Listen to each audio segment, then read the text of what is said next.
Hello.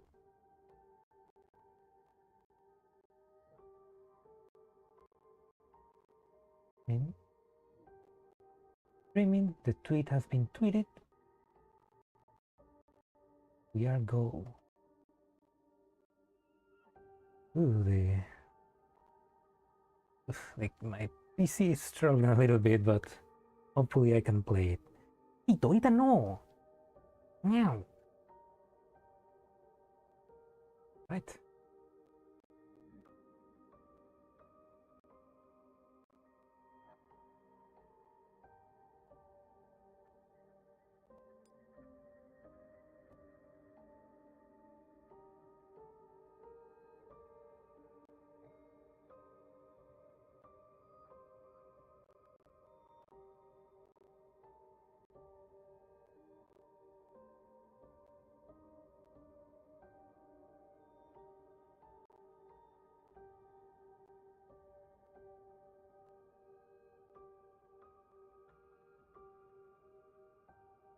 Right then. Hello. Welcome to the stream. I am Berteller. And it's fucking EN. Nobody reads.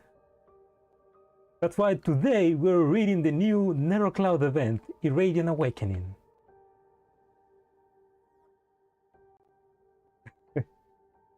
I don't know. It's been lately. You know how GFL fandom is in Twitter.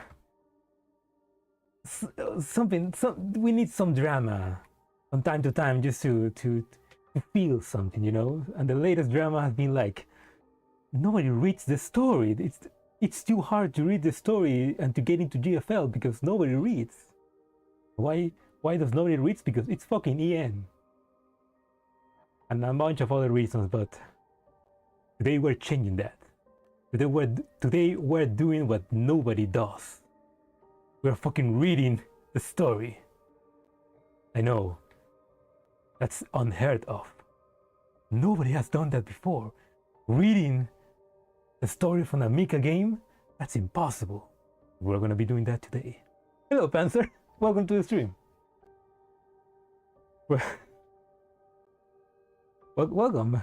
We are... I know, I just saw a lot of people complaining on Twitter because they were saying nobody fucking reads GFL because it's too hard to get into the game and the gameplay and a bunch of reasons. And so I don't know, there was some pretty funny memes about it. So I decided to do that. When it comes to Mika games and not read, that's kind of the point. Yeah, like you like Mika games but you don't read. You don't like Mika games, you just like to fuck your guns. Which, it's understandable. We all like that, I think, in a way, but more reading is reading is like half the reason why the games are so good. Gameplay is the side dish. Yeah, exactly. Like gameplay is just the side dish. Story is the main dish, and the girls are like the how do you say postre in English? The cake, you know?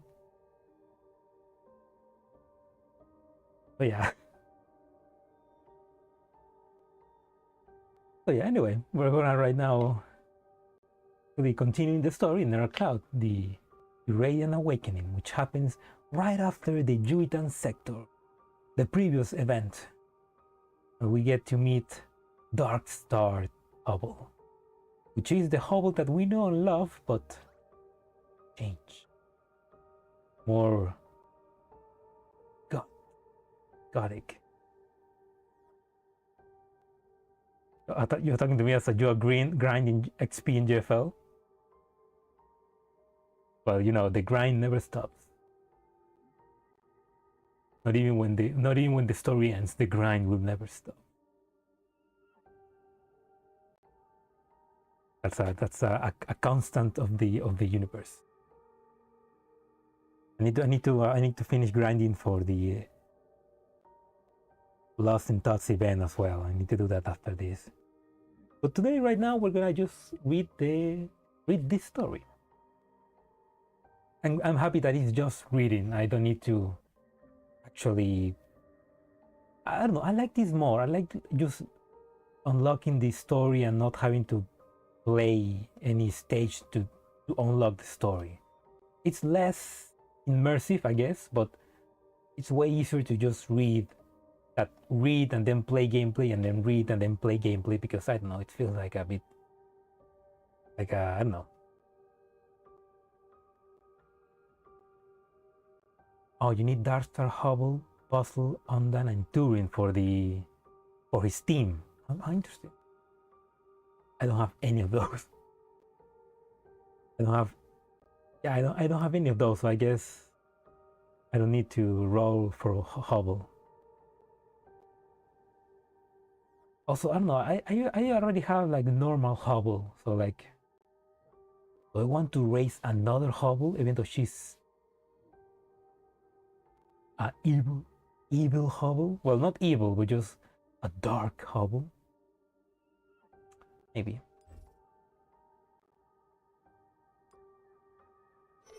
Anyway, let's actually begin. Cosmic Devolution. The star-like chocolate melts as the universe falls silent with it. We have one last piece left. Who wrote that? Choco? Choco, are you writing the synopsis of each chapter?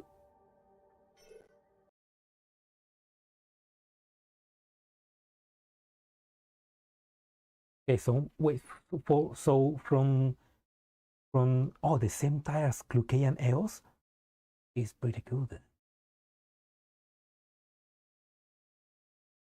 I mean, I'm more of a warrior team, so I think just having Clukean Eos for me is enough for my archer team. But still, bad idea. Yeah, anyway, yeah, this event basically. What was the name of the last event? I completely forgot.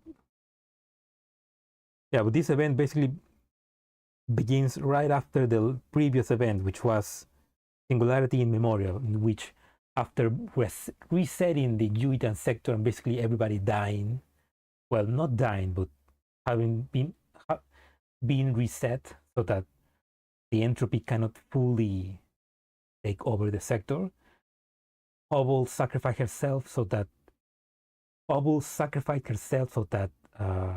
Fresnel and all the data from the Jiutian sector were able to escape. She succumbed. She, in a way, was with the sector when it was reset, but somehow she survived. But now she's infected with entropy, somehow. But somehow she's not fully evil. So, like, you know, something happened. Oh, she's for a summoner team. Yeah, I don't have any summoner. I mean, I only have Turing, but I don't even have her level up, so I should try to make a summoner team. It's pretty fun to see them summon a bunch of help. Yes. Anyway, Slenderous Stardust, as searing hot as heart, leaping, burning, emanating incomparable brilliance, then extinguishing amid the vast, boundless galaxy. Birthed through the universe evolution, concluded by the means of collapse and heat death. By all means, our story ought to be that. The Oasis, Operation Through. And that's the current situation. Professor, are you listening? Professor? Sorry, I drift off a bit. Where were we? Returning from the realm of my thoughts, I found the coffee in my hand half cold. I subconsciously carried the mug, partaking in the serene, bitter aroma from the palm of my hands. The Oasis operations room is often quiet and calm environment filled with familiar friends and routine procedures. For these reasons, it will be logically evoke relaxation and tranquility. However, the air was filled with silence. There was little relaxation and tranquility to be found. So you have these situations where your attention leaves you too. Something of a rare sight. But this side of you happens to let go to waste. What? Okay, she's complimenting us, but that sounds kind of weird. Also, this cute tsundere. You can't fool me, Antonina. Quick! A voice suddenly interjects in the conversation. Antonina looks downward to find that the miniature entropic she previously settled in the corner had at some point slipped over and latched onto her ankle with a practiced motion. You? Seriously? The little guy from the affair with Demiurge, huh? Didn't seem to change very much, even with the sticking to you part. That's about enough. Not really different from a normal animal cub, and isn't anywhere close to hostile. I recall its intelligence is a bit greater than the average entropics. When the Oasis was last attacked, it contributed something, no?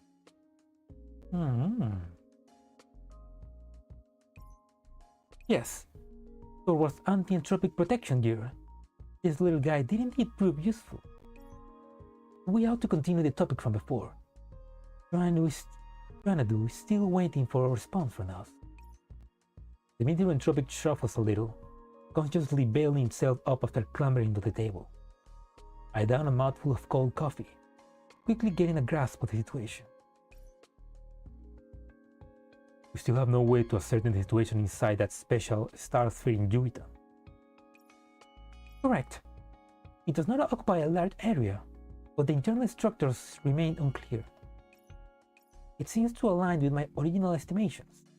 We still need an appropriate team to enter and explore it. That is difficult, with the fact that Jiutian is possibly even busier than the Oasis. The sector is freshly reset. They have 1,000 tasks that need to be done. Neither Xanadu or the agents can be excused from the positions to hit an expedition. So, with the time we've taken to rest and reorganize after returning to the Oasis, Xanadu has made some new discoveries. We've been trying to parse that star sphere and found that it has no intent to expand. Remember that. It appears to be relatively stable at the time, and Xanadu advised us to await her progress report. And it hasn't been that long since. Have there been any new developments based on that trait? Your guess is correct. It's contracted back into itself. After discovering this, Xanadu immediately sent us a report and submitted a support request for an expeditionary team. Contracting? Is that merely a data trend, or is it becoming visually smaller? Currently the former, but it's hard to say in the future. Its progress is slow, but even mere external observation can spot abnormalities. That area has not been reset theoretically. It still has traces of entropization and should naturally and instinctively expand. But at this period of deadlock, it's showing some traces of dissipating.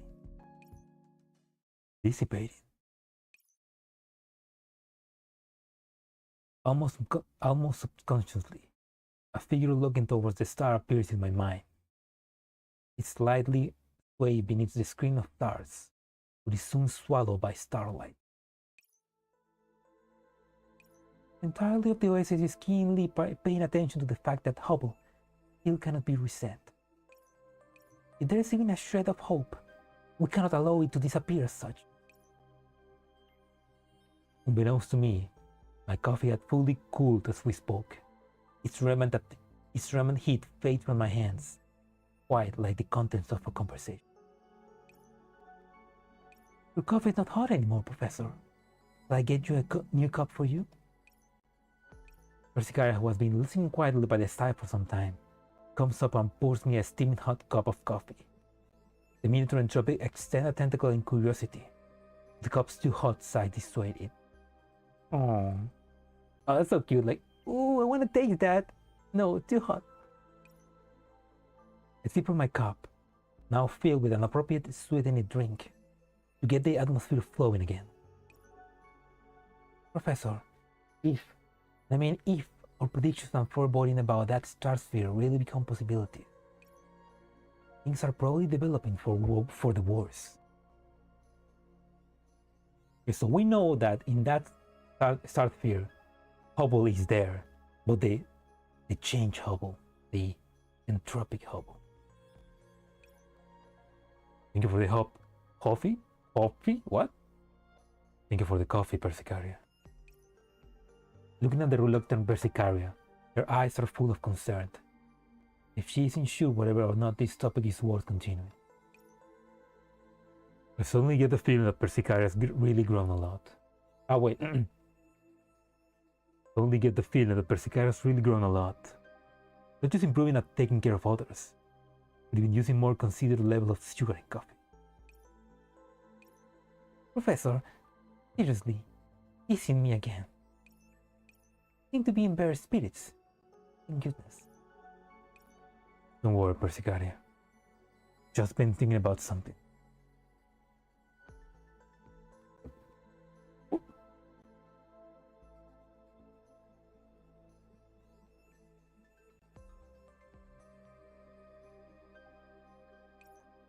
Thinking about what? Thinking about what? But we cannot know what's happening inside that star sphere. I'm afraid these phenomena point towards the fact that the operands given the star sphere function internally are running dry. If we follow our projections and that mysterious star sphere really does contain Hubble's remnant data segments, we must move as soon as possible. I was thinking that this time, I should go explore it in myself. You mean to visit Jiutian sector again? No, you mean... just come on, it's gotta be safe, right? Right? Going into that star sphere yourself, right? Before it's too late to do anything at all. I knew it. No, it's too dangerous. I do not think you can afford to put yourself on the line at a time like this. We have a pile of problems waiting for you to solve, and the OICT itself has only just gotten back on its feet. Our operand reserves were only beginning to be in the green when we decided to reinforce Jiutian. You haven't forgotten it yet, right? Have you? We have no lack of personnel who are suited to tackling that star sphere. Putting aside Jiutian, Chungyang, and Yuan, who are adjusting to the environment, leave Fresnel. Precisely because Fresnel's going, Antonina.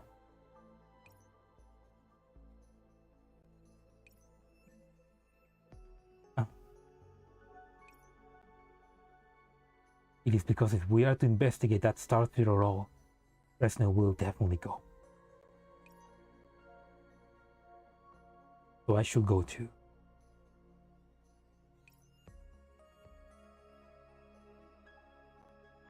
Fresnel isn't the type to let her impulses overcome her, but she has been in a sorry state recently.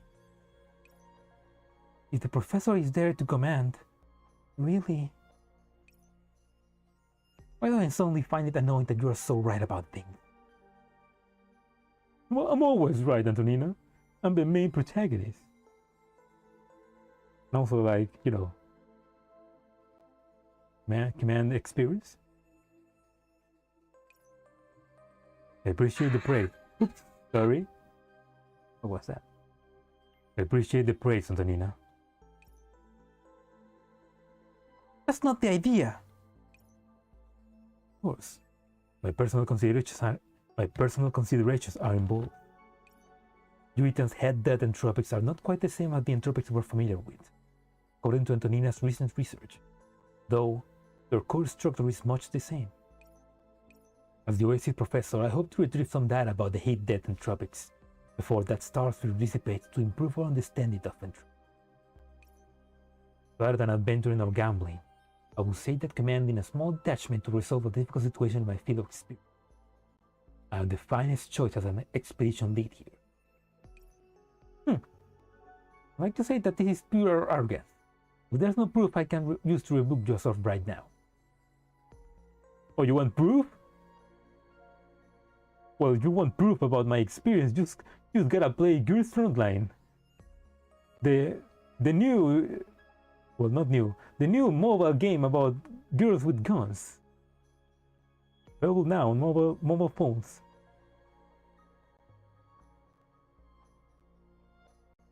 You could say that Antonina. You could say that Antonina is basically every GFL player. She doesn't read. That's why she doesn't know that the commander is such a great commander. You know. Oh, Antonina, if you were to read the story, you will know that the commander can't handle it. Too bad you're an Ian player.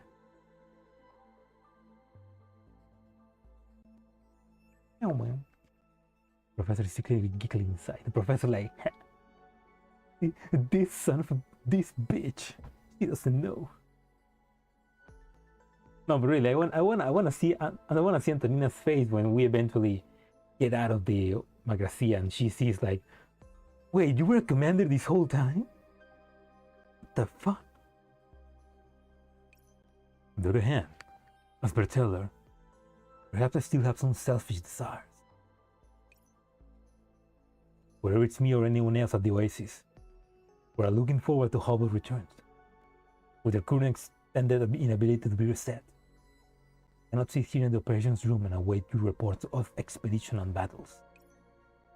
We still have friends slumbering in faraway corners of the universe. If possible, I'd like to bring her back myself. As Antonina said last time, this might be the only chance to find out how to reset Hubble. These are all just small conjectures. Weren't you distracted and not paying attention? No need to worry about that type of stuff, Anna. Don't copy then and call me. Quick. Bah. I got run over by you. Anyway, you're sure you want to go yourself, right? Along with Fresno. You're really gone mad. If that's the case, I'll go as myself. I go as well. Eh? Then I will go to Jiutian, even if it's just reserve support. We're not going on an adventure with Fresno alone. Let's agree. So we need to leave Persicaria at home again? Aww. Poor Percy. And who is to blame for this situation, dearest professor? This is a way of expressing trust, right? Even the professor is occupied by something external for a while, we will be perfectly fine. You're a great help, Persicaria. There you go, calling them again. Wait. All call and response with each other. One day. Whatever. I'll go notify Fresno. She should still be waiting orders in her dorms. Make your work an outing arrangement. Antonina glares at me and then at Persicaria, shaking her head and exhalated intensely. The miniature entropic leaps off the table, practically following Antonina's footsteps. The door closes gently, and we have the silent space between the two of us again. Allow me to fill in the rest of the information for you, Professor. According to Xanadu, a lot of things were sucked up into that star sphere, including a good portion of the sector's agents. These agents are in the same boat as Hubble, and recent attempts have not been successful, causing the relevant sector procedures to become unsustainable. Their main power problems are even more severe than ours. Yes, as such, Xanadu's list of requests also include finding their lost companions inside the star sphere. If they are Enterprise, they can be executed, allowing a reset to proceed.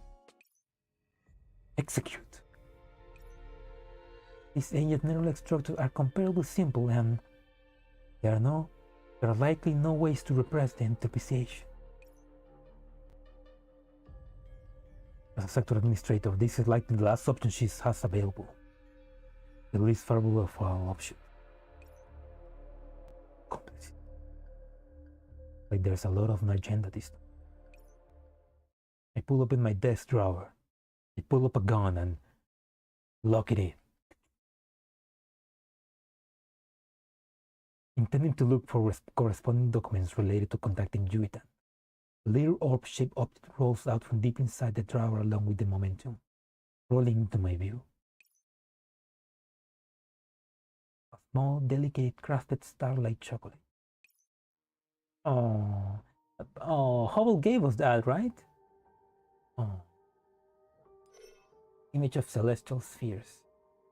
Sorrow is a bitter ice cube floating in a glass of soda, a reflection of the planet in the sky above.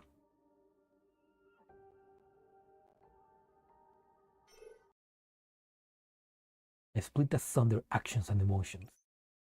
That shock, bewildered, self-contained in me, no lock behind the mirror's other side. The day before I returned to Jiutian, thinking, why has even the soda turned bitter? Jiutian sector, special star sphere outer sector. And the professor is sad about Hubble's loss.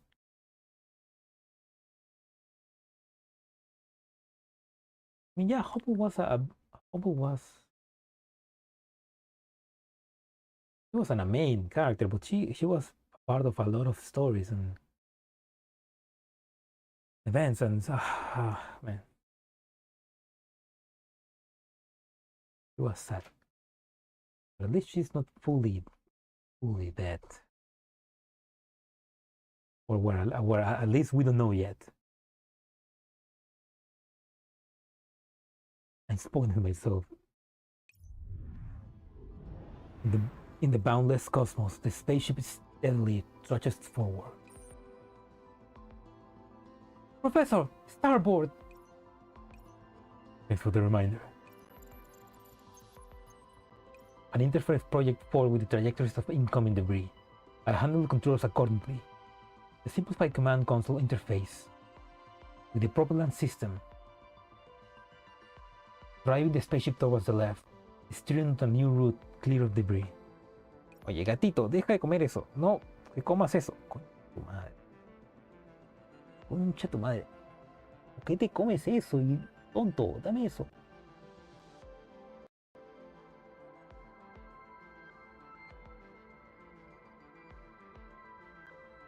Are you dumb? You use 8 tape.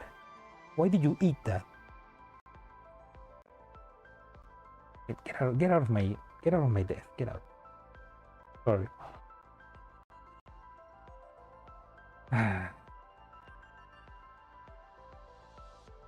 Part of you wondered if it would be better if she died and reset normally.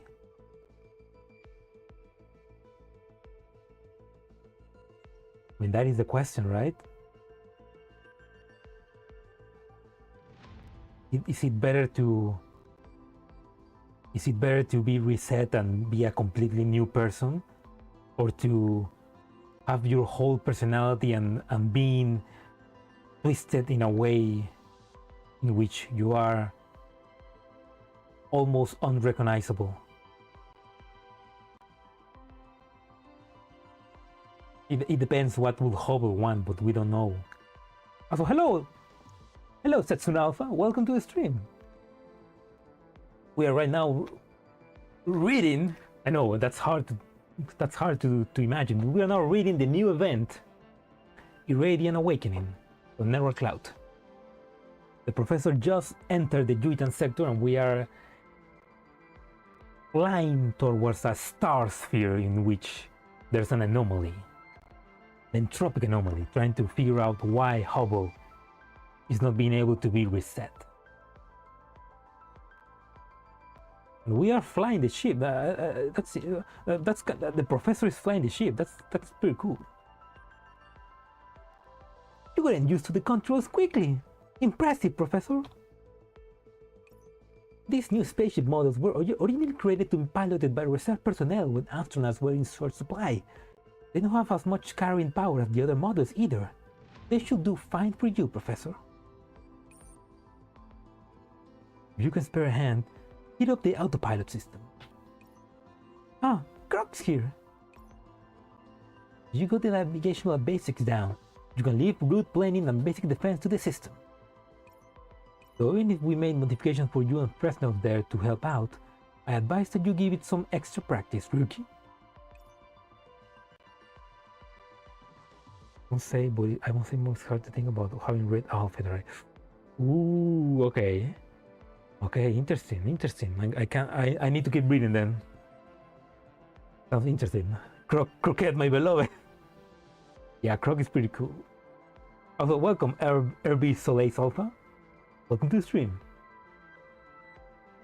And Croc should be here. I mean, we are flying a fucking spaceship. She will love to fly this shit. With our remote support and Jiutian's current technology, Anna should be much more sure, right? I wouldn't be so sure. I'll do what I can to get this spaceship back in one piece first. While Antonina's still in the same place as Chandu preparing the analysis system, and isn't here to blast anyone for. Professor, large debris field ahead. Requesting permission to use blasters. Personal voice suddenly interrupts the conversation. She focuses herself completely on planning the route, devoting all of her attention. The center of an information panel, an impossible to ignore symbol signifying the piece of debris approaches her projected path. Fresnel, my beloved. Yeah, Fresnel is cool. Combat model authorized. Fresnel. Authorization complete. Light beam reflections ready. Fresnel's voice settles in the air. A thin yet bright beam of light bursts forth diagonally ahead of the spaceship. Looking outward from inside the cabin, the debris in space remains difficult to spot. Following the light beam, dazzling minute firework detonates in the distance. Soundless spectacle in the vacuum of space. So she's using her own attack to the spaceship?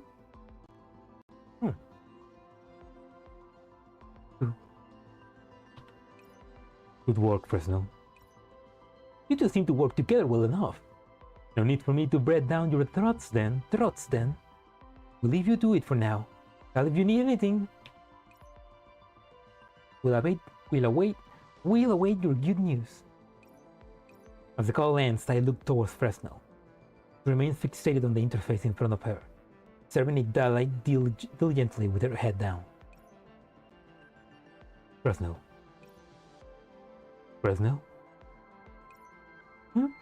Professor, were you talking to me? Don't be so nervous, Fresnel. Once Antonina is done with her adjustment and preparations, you'll be able to provide remote support. I'll take some time off the pressure of you, and make the remainder of the survey easier.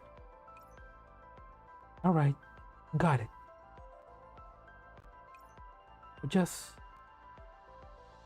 She finally removed a sign from the interface, looking into the endless deeps. Outside the cabin between the veil of stars, an area gleaming with purple starlights finally revealed itself. It lay in quiet dusk, into a deep placid sleep, yet like a siren among the sea of stars, saying and warbling tantalizing song. I'm just feeling a little bit like a stranger in a strange land. Like that Metal Gear Rising song. Is that how you use that phrase? can't say I really know, since I don't have a way with words like Hubble does. I always know how to talk to people in a gentle way, how to write great novels, with phrases and passages that just make people want to keep reading with how beautiful they are.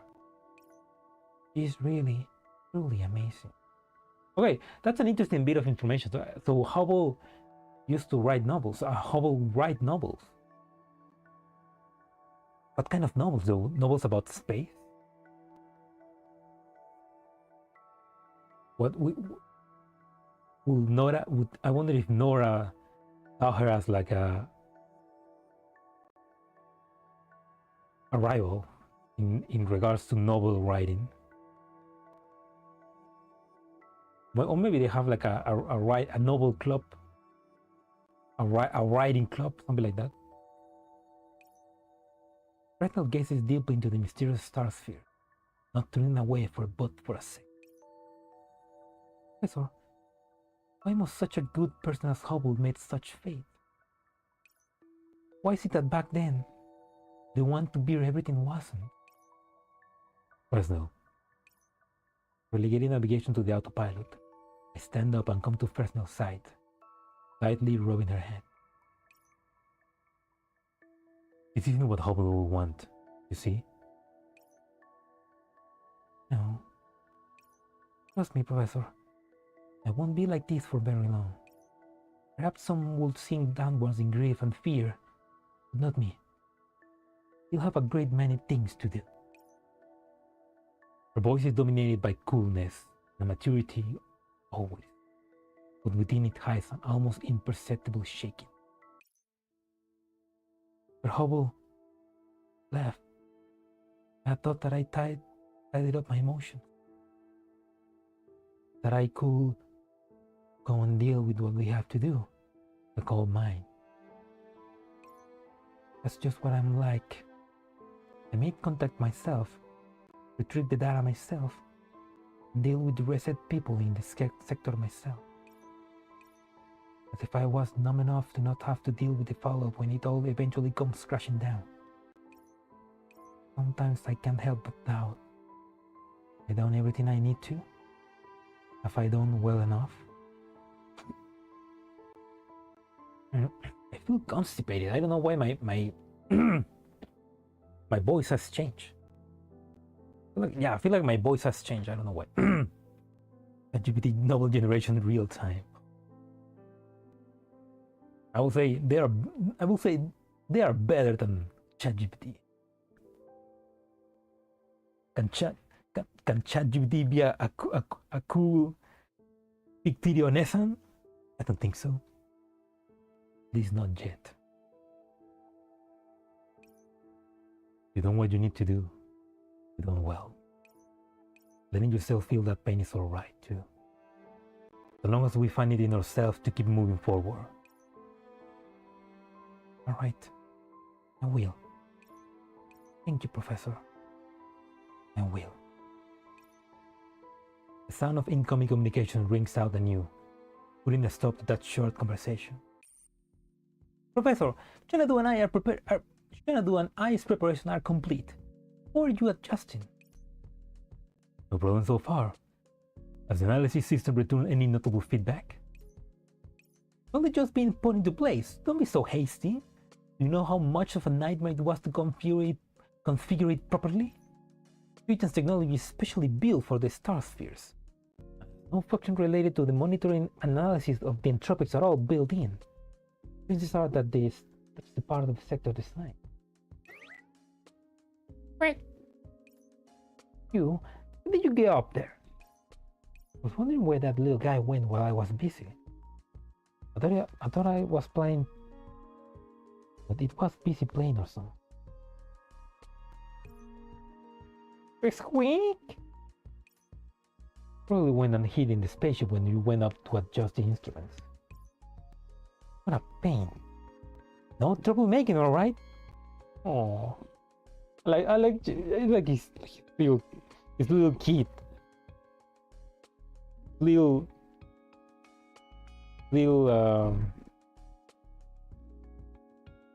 you know,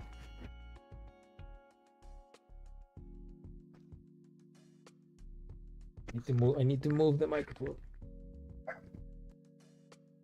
There we go. His little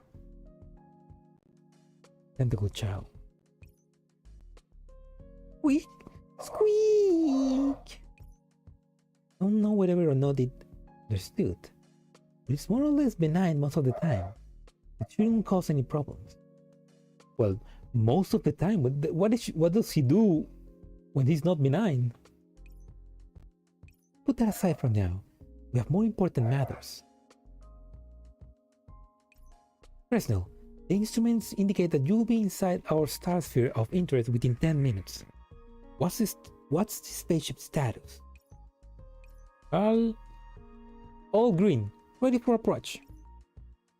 Jonadu, how about you? My preparations are complete too. I can monitor environmental changes in the stratosphere that the signal sent back by the spaceship and provide corresponding support. When the time calls for it, I will also release some of the sector authorizations according to the professor's needs. As for the rest, you'll have to see when you get in. Professor, proceed with utmost caution. How I hate that fucking dog. This is why I prefer cats. I hate that dog.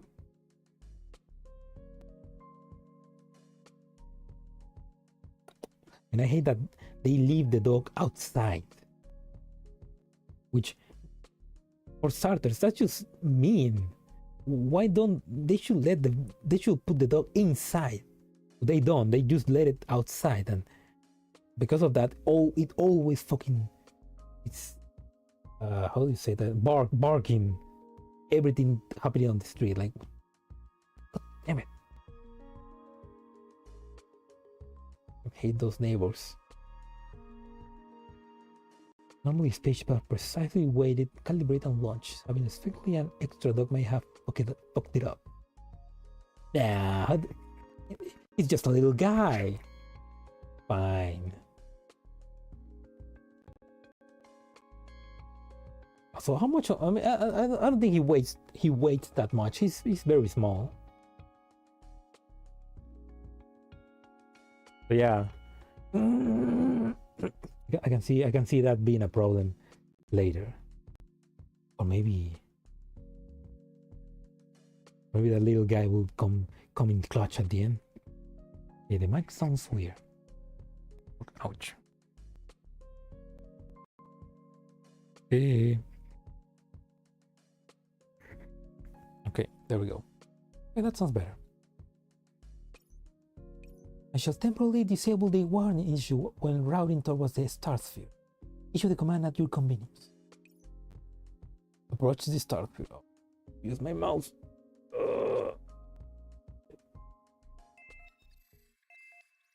Foreign planning complete. Autopilot initiating. The spaceship launches forward briefly.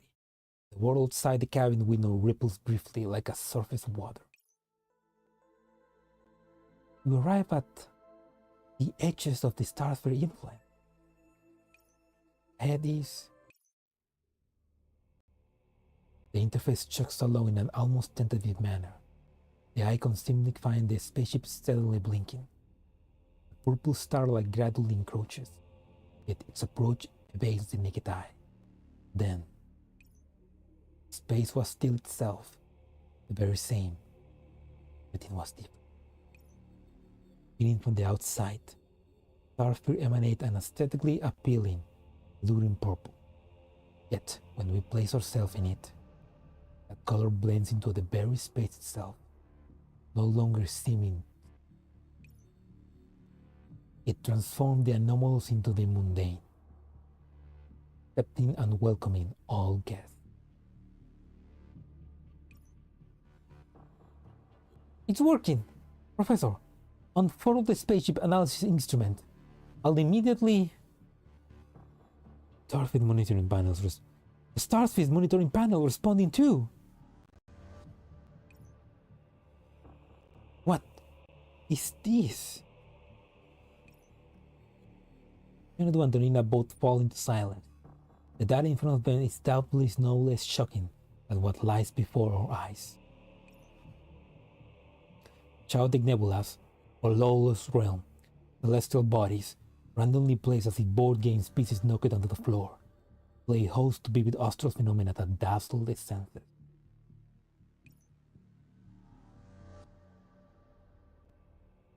This is a miniature solar system.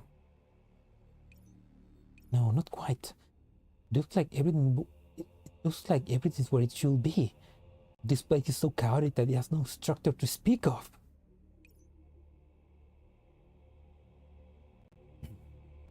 Basic rules of physics are still in effect, and our route planning system still functions here.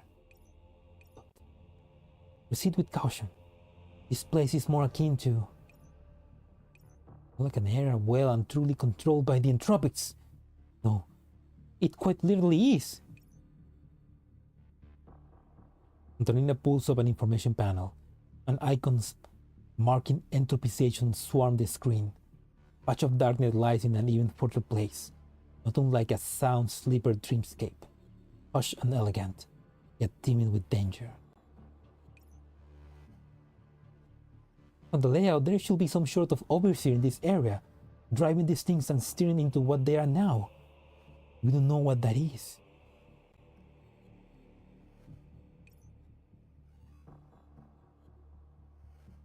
The bad news is that from the difference in the signal after you made contact, that overseer seems to have already woken up. Professor, above! The gravity system suddenly shifts, and the floor beneath of lurches.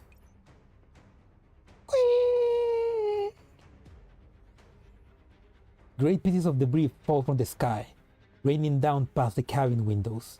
The miniature entropic tumbles down from the control panel, tightly hanging onto my seat. It was not the gravity system that was problematic, but that the spaceship defense system had already sustained an attack. Personnel! Personnel, crack out the defense level and prepare cooperative firepower. Preparation is complete.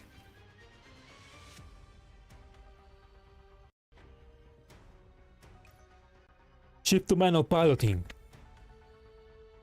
Hola. Okay, that sounds weird. Ooh.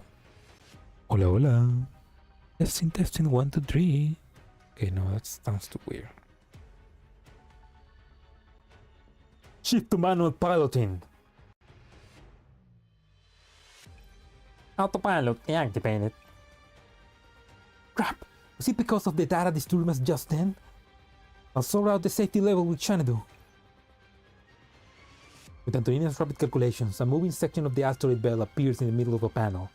The spaceship icon within rapidly flashes as various areas less populated with debris are highlighted. It's danger index. No, turn light indicated. We shall take that route.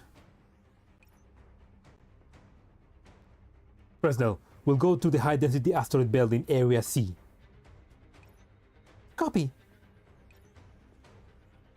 Help me clear up the obstacles in the way, as well as these few pieces of mark. Target highlighted. Professor, that's a dangerous area. That's my middle name. Just a second.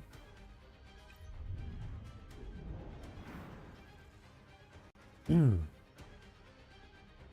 spaceship inclines greatly, avoiding the incoming astral debris as it's traversing into the hail of bullets, putting a dangerous trail.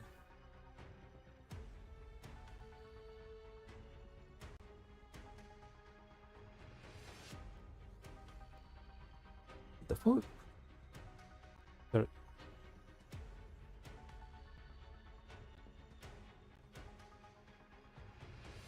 Did I read this? Yep. It'll work, as long as we get to this thin corridor here. Ahead of you. There! Couldn't it close with the final piece of debris? The formerly chaotic world seems to before us travels into clarity. I leave the pilot into the system once again, allowing the spaceship to hover in place.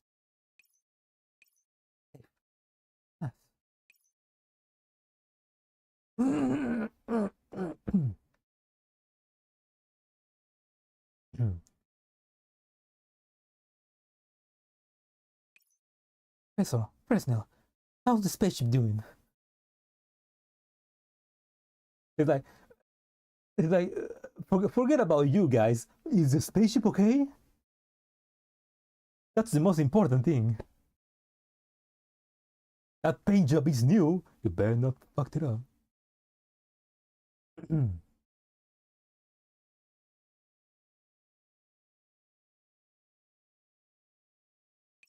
I turn to inspect the panel when suddenly a voice in my heart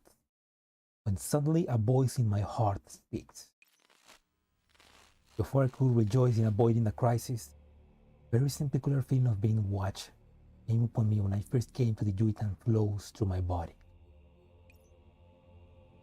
I looked forward into space. The hit Herto MP. Wait, what does hit Herto mean? That's the second time I read that. Hit Herto. Up to this time, until now, a fact hitherto unknown. A fact up to this time unknown. Oh, okay. Until now or until the time of discussion.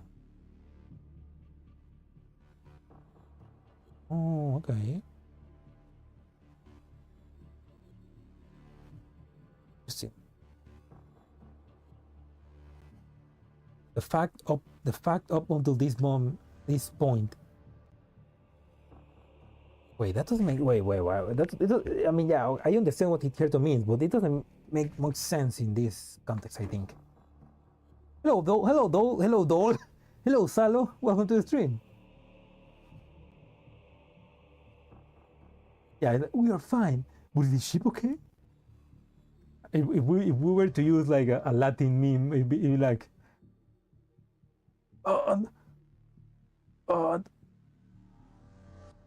be like we just crash and we're like, pero la moto está bien. Antonina, la moto está bien. And we are bleeding. Gatito, sal de ahí, meow meow. Well, welcome to the stream.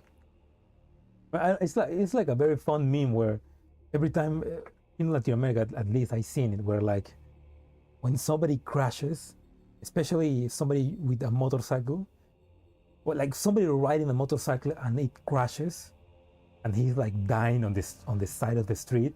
He's like the first thing he asks is like not like I need help. He just says, "Is the motorcycle okay?" Because sometimes like it costs so much to buy one. It's like, yes, I know, I love that meme. It's like, pero la moto está bien.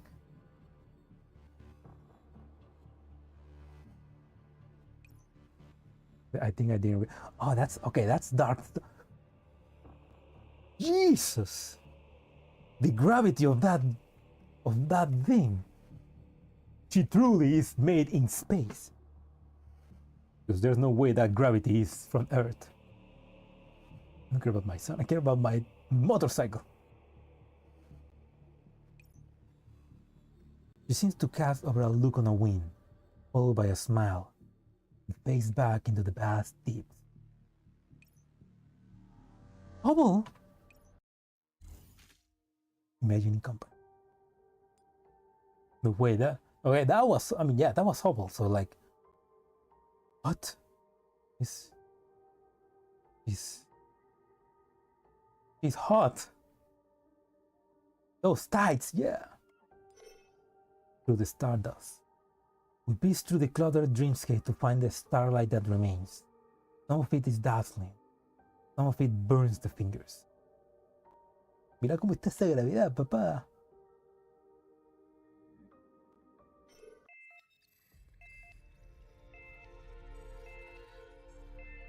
Man, I wish there's this cosplayer from Argentina named CEO of Gothic, and she could make an amazing Darkstal Hubble cosplay. Like, oh man, if I could, I will suggest that to her. Like, she could make the perfect Darkstar hobo. Like, I would love to see that. Also, hi, welcome K41. Bienvenido al stream. We are right now reading Irradiant Awakening, in which the professor is back at the Jiutian sector, trying to discover what happened to Hubble and why she can be reset. And we just discovered Hubble. She is different. Is also in tropics, you know. So classic stuff. Autopilot activated. Personal, you saw that just then, right? No matter how far away, I will never mistake that person. Why? It's Hubble. Hubble? What the hell did you see? From what I can gather using the signals here, this Starsphere owner. Hold on. You mean that the thing we briefly caught the signal of just then was Hubble? We can't be absolutely sure of their identity, but to Fresnel and me, there's no doubt that it's her. But the stage she's in.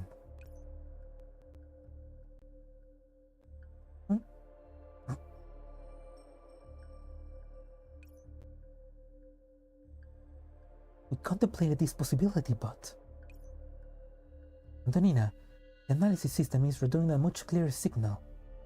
That really is Hubble. That settles it. That's an entropic. Nothing more, nothing less.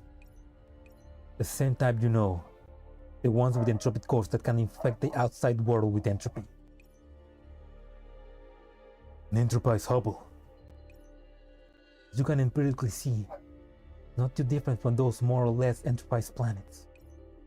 I will wager that the shrinking of the Starsphere radius has something to do with their awakening.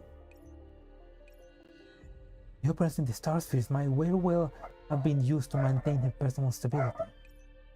But looking at it now, it doesn't seem to intend to take the initiative to expand.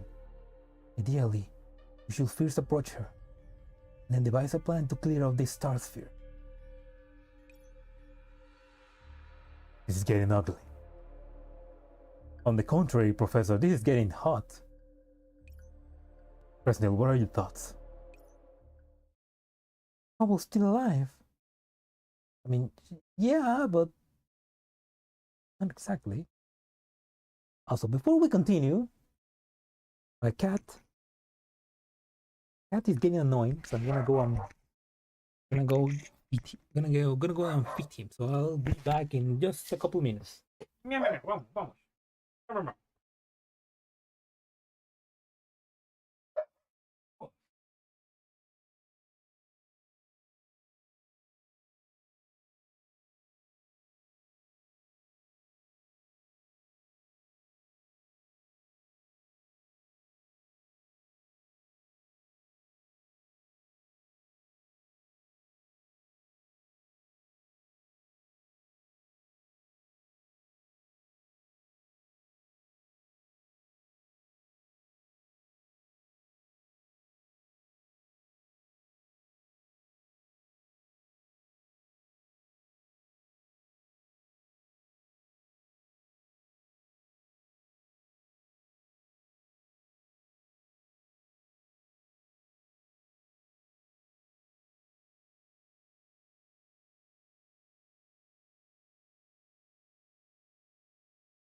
I've got some water.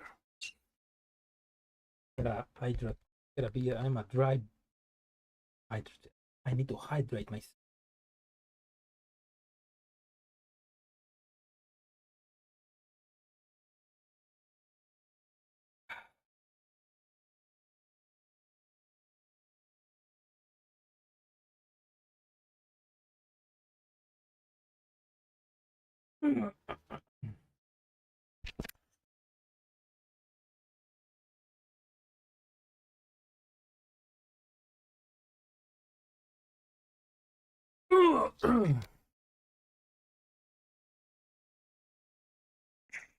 Oh, hello, hello, medical idiot.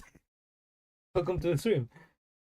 Every time the turtle goes AFK, the mock will look like he's suffering from a massive concussion. I mean,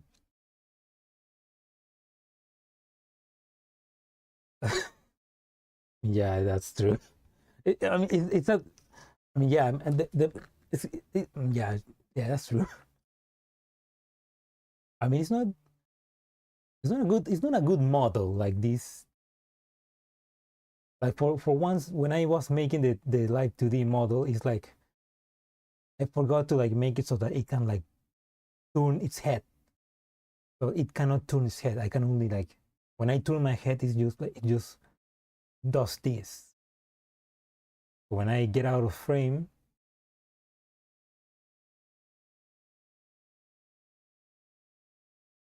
you just you just get a concussion. Yeah, I don't know.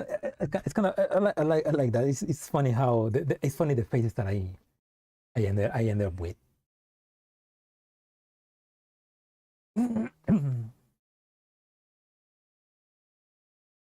Yo, sensei feel of being a 2D fellow.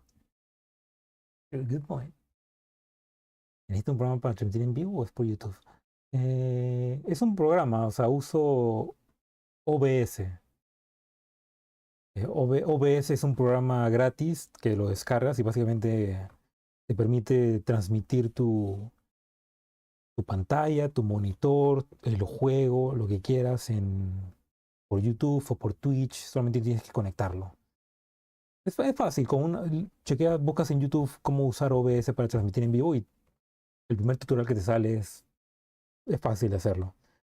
Solamente necesitas una PC que sea medio fuerte para soportarlo. Sobre todo si juegas un juego intenso para que pueda transmitir y jugar el juego al mismo tiempo. Pero por ejemplo también, aparte de transmitir el juego, también uso este programa me permite tener este avatar 2D, el cual se llama VTube Studio. Que también es gratis y lo puedes conseguir en Steam. Y básicamente usando una webcam puedo hacer un anime 2D. I was explaining about how to stream and the program that I'm using to stream. Yeah, basically that. It's not that hard. You just need like a PC which is kind of strong and the desire to stream, you know. ¿Puedo mover el VTuber? I mean, I can mostly move, mostly my face. Like I cannot like no puedo girar la cabeza. Si giro la cabeza solamente solo hago esto.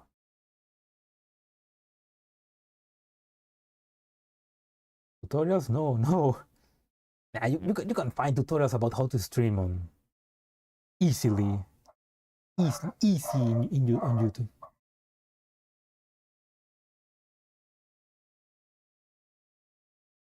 And then they will be way better than what I could do. Like God bless people that have the,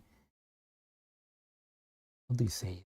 God bless the people that have the patience to make tutorials, because they are the cornerstone of the cornerstone of the internet, you know. Without them we will be nothing. Yeah, God bless tutorial makers. Anyway,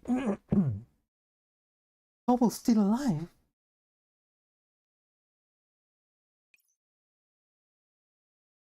But I mean, I fucking hate that. I hate that.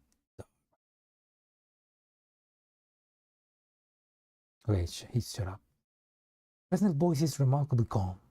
Her sigh burns into me, as if there was nothing in the whole wide world that could turn her away. Hubble hasn't sacrificed herself. She's still alive.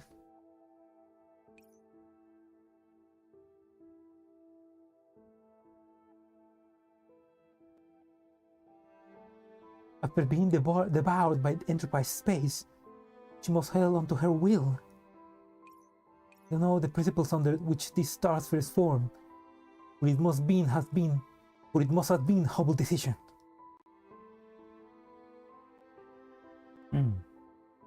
The lifeblood of every up-and-coming nut job that thinks making videos is a good idea. That's true.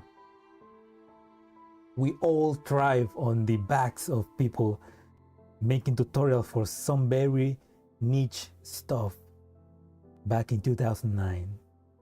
God bless them. With a shitty camera and a horrible audio. God bless them.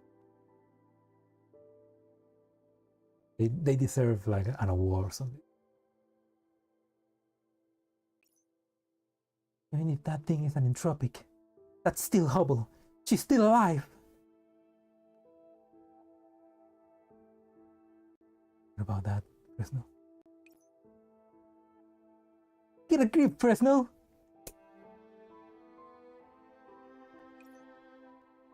Like a little, when you watch a tutorial and it's a little kid or an Indian, you know it's gonna be a good tutorial. It's like if you hear a kid or an Indian, you know that it's gonna be just what you need to fix your problem. Like quite literally, like a couple of weeks ago when I was trying to install Windows 8 on the Mac Mini from my dad, I was watching a bunch of tutorials, and only the tutorials made from one a kid and like an Indian, they were the only ones that actually helped.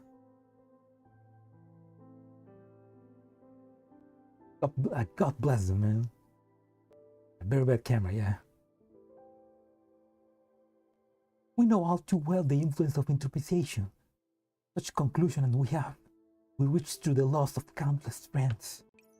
If that really is Hubble, you will be the one we know. You know that well, do you? Hey.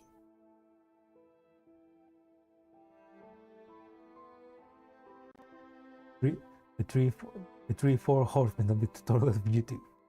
Text to speech, yeah, text to speech as well, yeah. And if the intro is like, it's like an intro with an intro of 30 seconds, it's like, yeah, this is gonna be cute. That being said, personal ideas aren't unreasonable. What does that mean? Never communicated with Enterprise agents that weren't under control. Would we have had exchanges with greater entropics? Do you recall the form the greater entropics appeared to us in? They can be communicated with. Maybe even they possess comparatively high intelligence. That's true. They clearly do have difference in intelligence within the ranks, but they are cut above the rabble.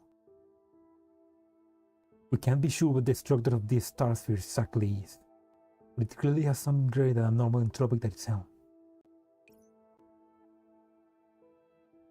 It operates in a manner similar to the entropics we previously encountered, and there is a non-zero chance that we will be able to communicate with this Hubble.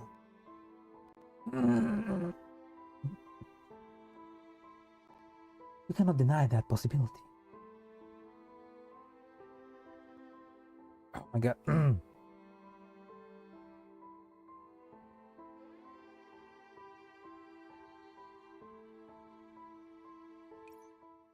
Nina taps at the control panel in front of her.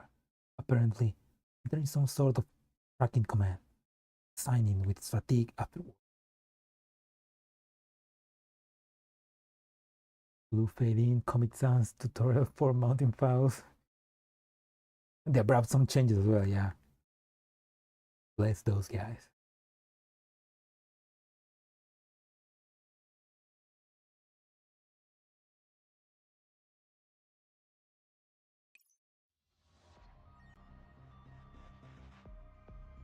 Seriously, don't make me out to be some sort of distant, emotionless antagonist. Wait, you aren't? You were.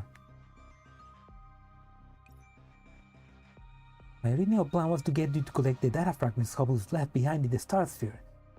Try to reproduce her narrow cloud. You agreed to all of that. But now there's a wrench in the works. We gotta adjust our plans. That whole Hubble's still alive thing. You're just as happy about that as everyone else. I heard that. Well, I have to ask you to pretend you didn't. I thought we confirmed that this region's owner is Hubble. We'll try to track her movements as well. No matter what, we should locate her first and plan from there. I'll be counting on you then, Antonina. The Hubble we have now is important to me, in many ways. When we just met then, he didn't do anything hostile. It shouldn't be too difficult to communicate when we next meet. Of course, we should also prepare for the worst. I do hope that it goes smoothly. I, Jiutian, will support you with all we have. I did not experience that united frontline scene as I have been reset, but Hubble's sacrifice has given us more hope. To Hubble, to the Oasis, we cannot spurn those who have given us their aid.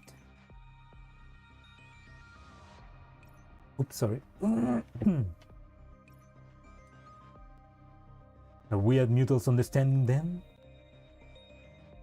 I looked towards Fresnel, whose emotions appear to have settled somewhat.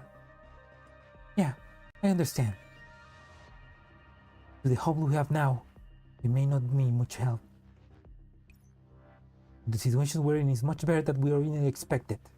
Isn't that right? At least you didn't come out of this. At least you didn't come out this. At least you didn't come out the gate swinging. Though that was never Hubble's style, was it? No matter what's happened, Hubble is still Hubble.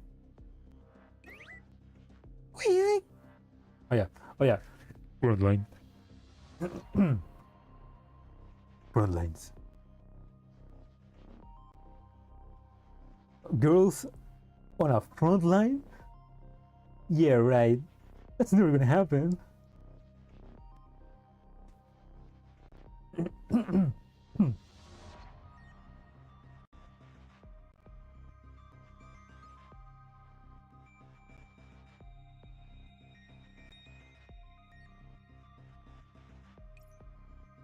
Miniature entropic clambers onto the control panel again, extending a tendril towards Fresnel's face, her countenance bearing a rare smile.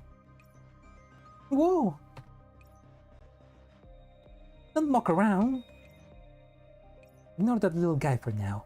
Anyway, I'm still tracking down Hubble's exact coordinates. Besides, we aren't sure exactly what stage she's in right now. We must also keep in mind the possibility of her data fragments being scattered around the star sphere. Take care in your exploration.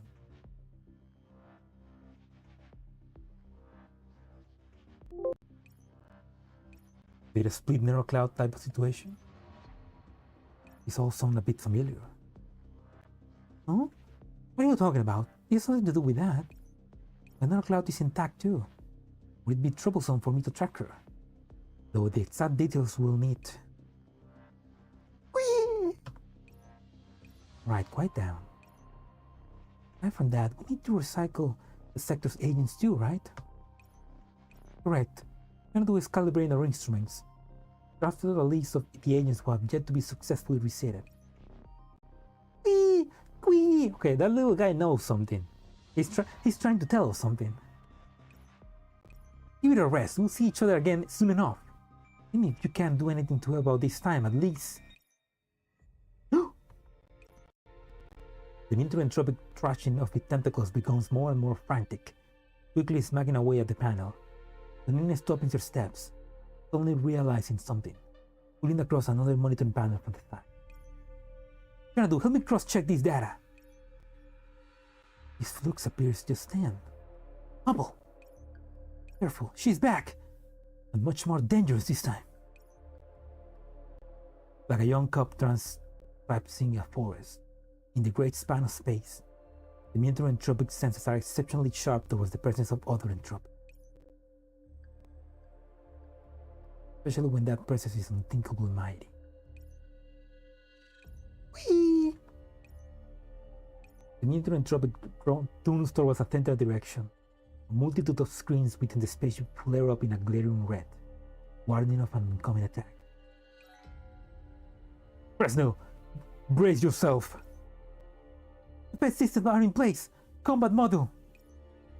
Professor, are we fighting back? Pull up the real-time analysis panel first. Be ready to respond.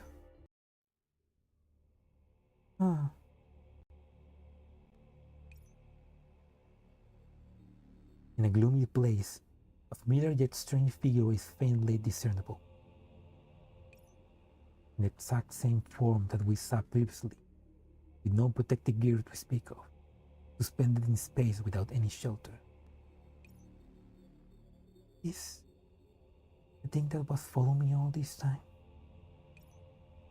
He does not seem to realize that this is a spaceship, or rather, doesn't care for this spaceship's practical purpose. As the distance closes, I focus my efforts on calibrating the spaceship imaging system, trying to ascertain the current appearance. A strange star? No. Somewhat drowsily regards his unwelcome guest in their dream, muttering in a drifting manner. He raises her shapely fingers, lazily gesturing at us.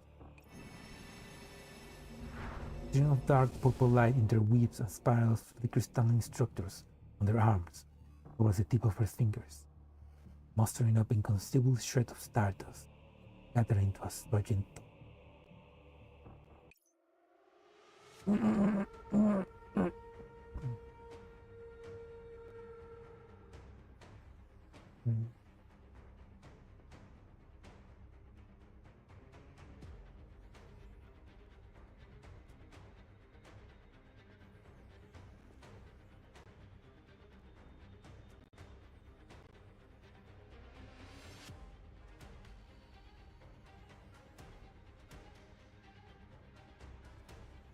Oh my.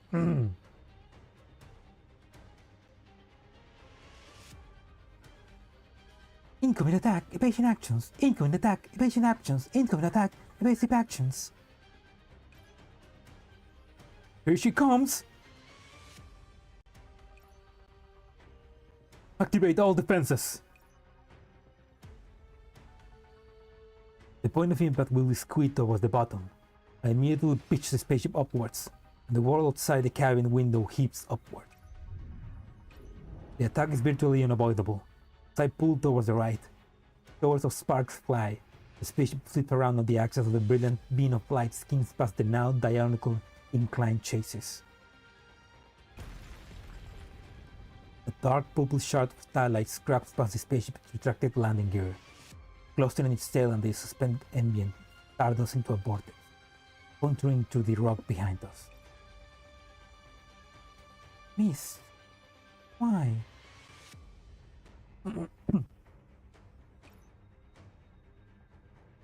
Here comes the second round. Press the lock on the largest jump of pass rate. See whose guns are bigger. Ready, but I don't know if a few seconds will be enough. Fresnel plants herself firmly in her seat, accessing the weapons module. The Fusa's steel cannon, familiar gleam, charged up to its maximum capacity, meeting on equal terms with the Hubble attack, is nearly fully swallowed up. This position, we can still make one more evasive maneuver. Fresnel, can you get a handle on her rhythm? know about this couple, because we're dealing with the same one as before. Oops. Give it a shot. Then, when she next raises her hand, this. The ship evades the attack at an odd angle. The previous attack clearing the way for us. Far behind the spaceship, the asteroid belt we previously passed through falls with victim.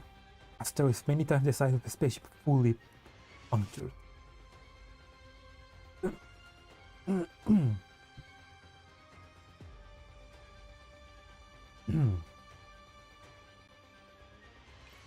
No fire explosions, no fleeting stardust, only dark purple pulses, licking and grasping at remains of it.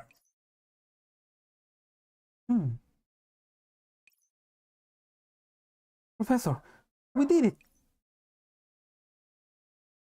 Good work, Fresnel. Now we... Bubble twirls her wrist, confused, her lethargic gaze growing clearer.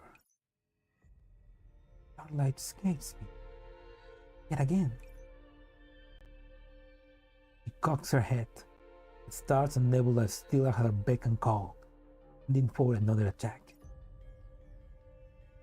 It fails to find its mark yet. I knew it! If that's the case, full speed ahead. With her habit, she should be setting up.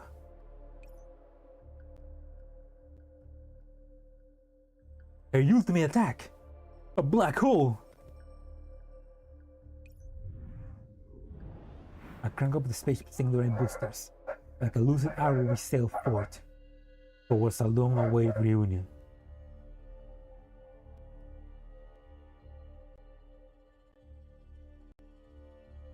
If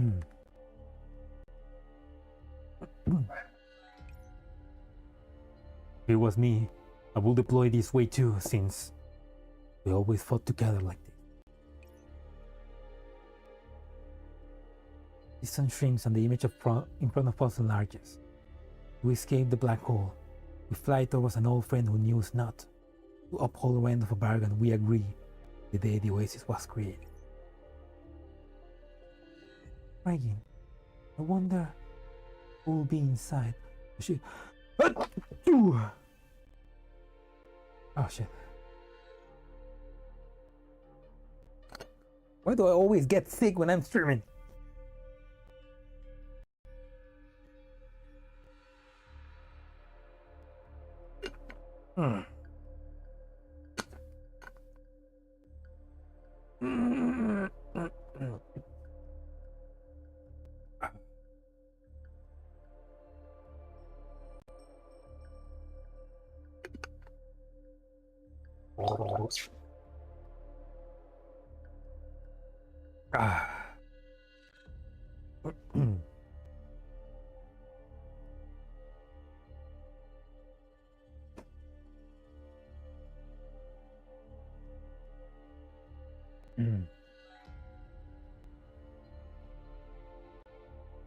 Bless, thank you.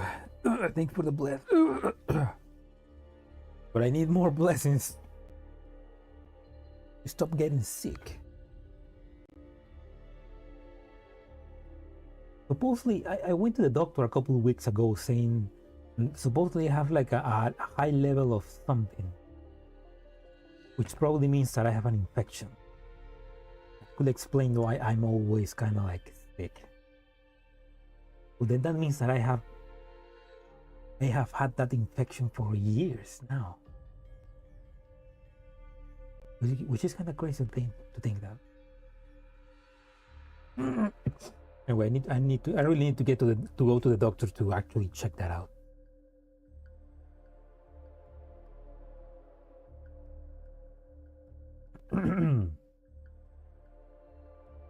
Anyway, Hubble ceases her attacks.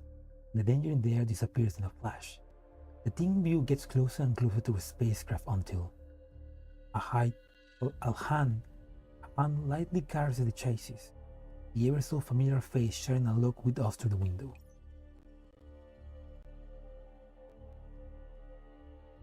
Yeah, I've been infected with entropics for a long time. I never knew that. I mean, I really need to get. I really need to like get. I don't know. Get checked out.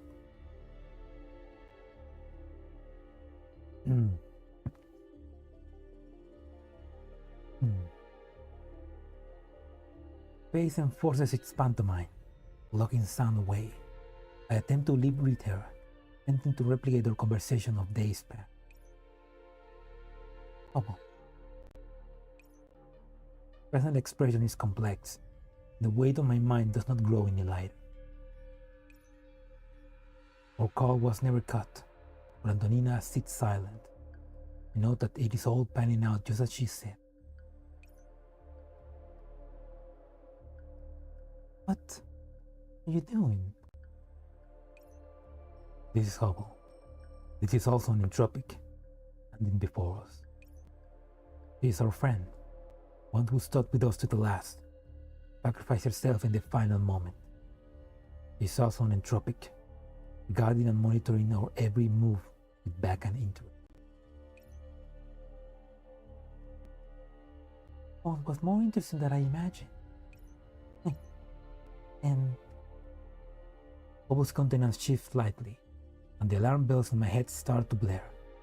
The familiar sensation fades, and an alien, threatening aura seeps into the air.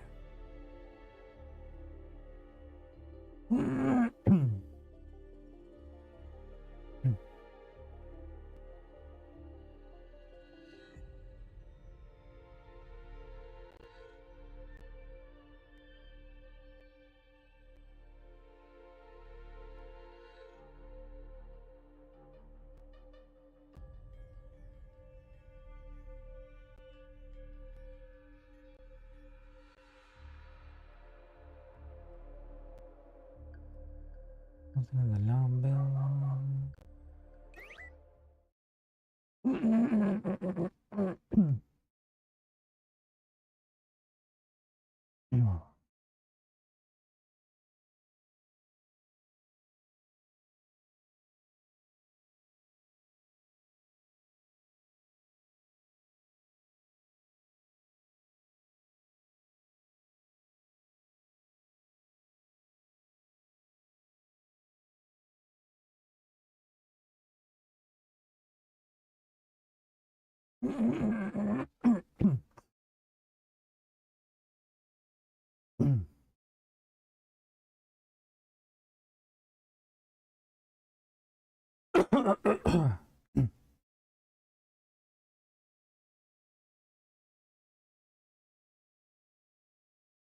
Before I open my mouth to speak, warning, unmistakable warbling breaks the stalemate.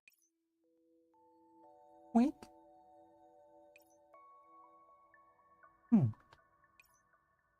Quick, quick! The meteor entropic has made its way to the window at some point or another, its minute tentacles excitedly knocking at the glass.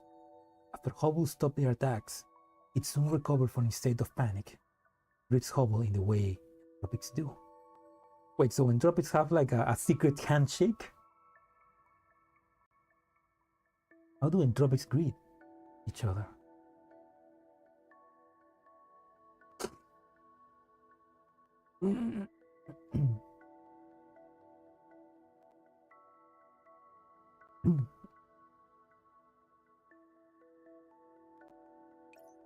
Cannot make up for sure what the little guy is doing, but it is clearly happy. Ah, it's you. Weak. Yes, brighter than before.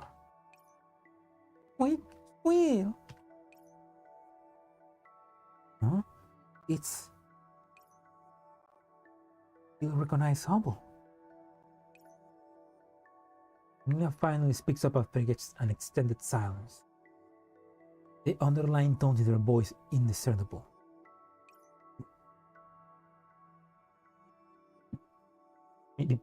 Squeak. Hail entropics! No, don't do that! No, little guy, no! Oops, I didn't read that. When we were at the oasis, you always follow me. But when I was busy, there'd be people to play with. It always had a penchant for Hubble's miniature planets. Never thought. As she continues, Hubble and the interpret's conversation seems to come to an end.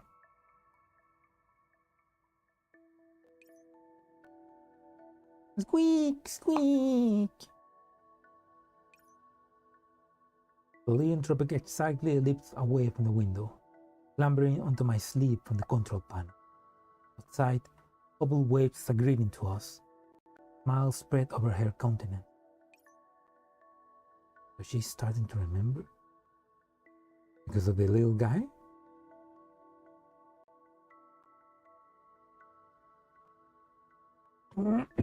Fuck, I didn't.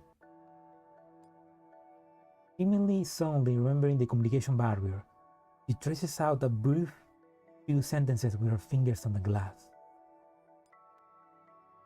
Invite me in for a chat. Yeah, sure. Go. Come on in, girl. It's not like you're gonna infect us all. Like, get in. Seeing as you're looking for my traces. He knows. Professor Fresno? How much did you tell her, the little guy?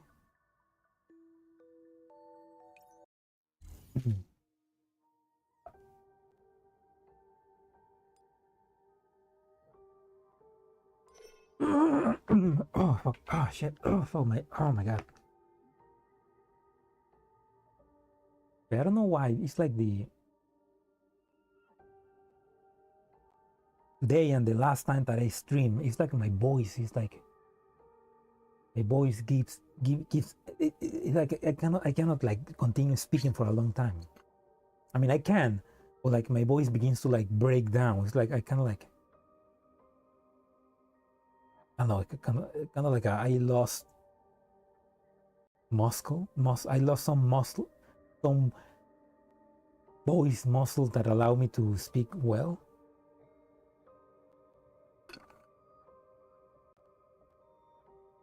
I don't know, it's weird.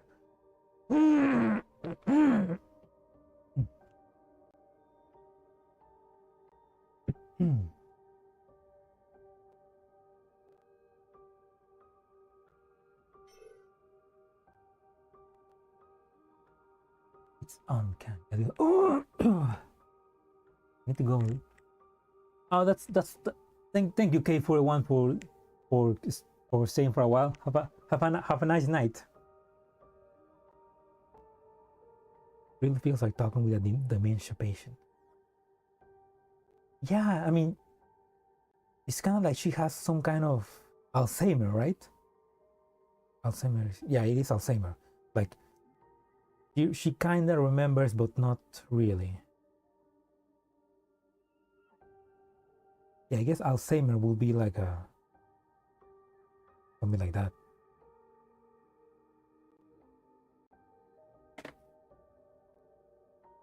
Yeah, it's like an evil. Well, it's not. Well, so far it's not evil. It's just well, it's kind of evil, but kind of like his instincts have changed her. Changed her.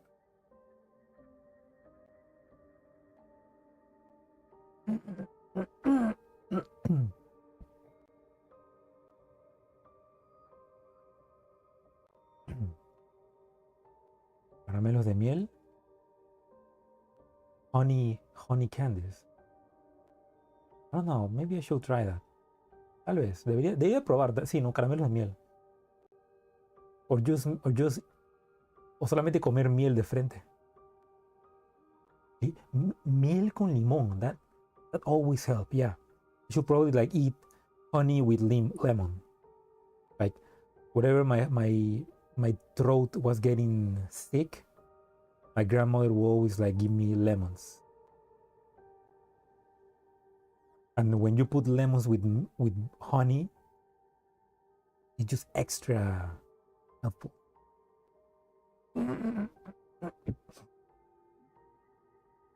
sound like me. The difference is that you smoke 20 cigarettes a day.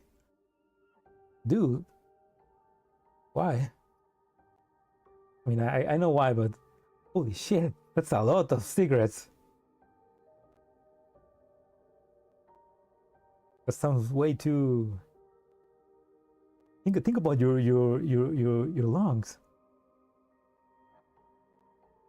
Yeah, I don't smoke, so it's like I don't know why. It's just been recently, like recently. The past 3 streams that I made, it's been like that. I don't know why. Probably because maybe I do have an infection that is making me that is affecting my amygdalas.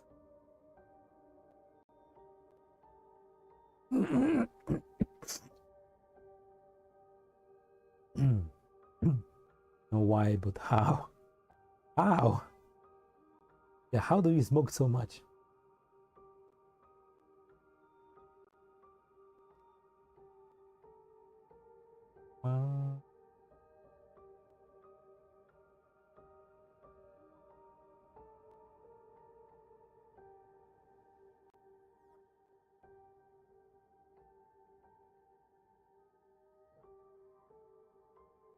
Anyway, the center cannot hold. Some stories start with something breaking apart. In the cup of the cosmos, we must reconstitute a cube of sugar. Whee!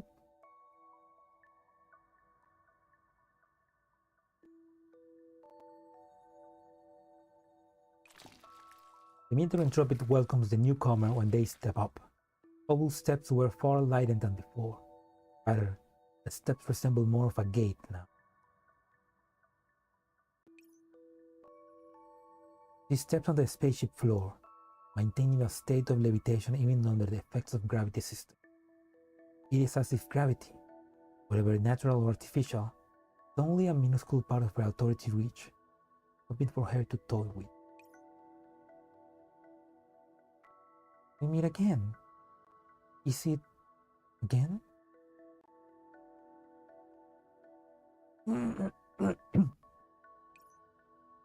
Hubble. Rest now. Remember. A foreign gaze, a foreign set of memories.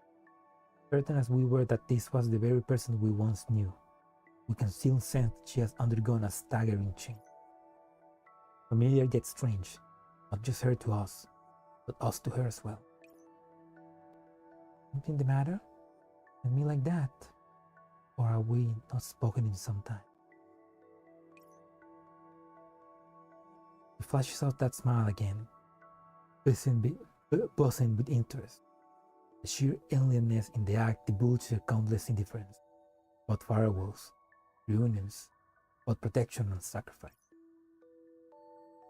As if they are naught more than trifles to.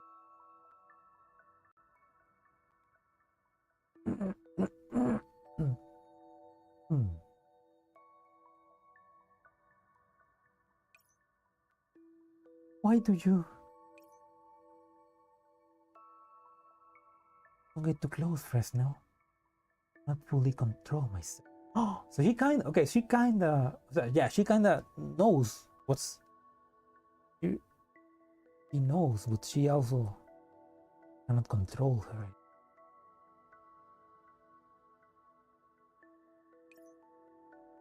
It a result of the interpreciation? Oh, well, do you feel unwell anywhere? Does the interpreciation hurt? Orbits cross, meet and detach. Meet again in the eternal night is not a bizarre thing. No, now I am not unlike a slumbering star. Shift through the dormant orbits until I meet my alien star.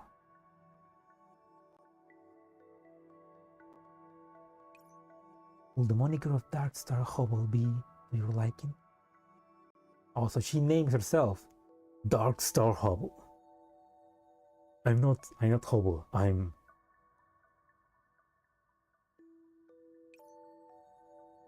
or Hubble.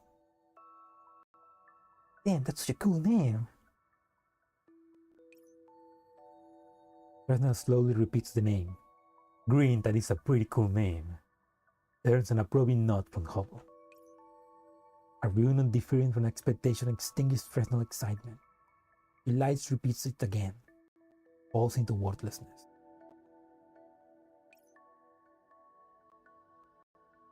Welcome back, Hubble. No, wait. Welcome back, Hubble. Please do allow me to call you that still. I think that is what Fresnel would have wanted as well.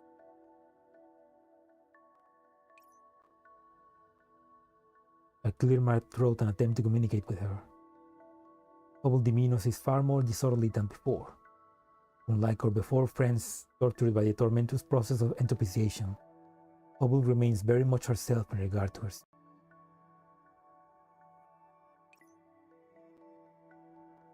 We have not been apart for too long. We are here for you, in fact.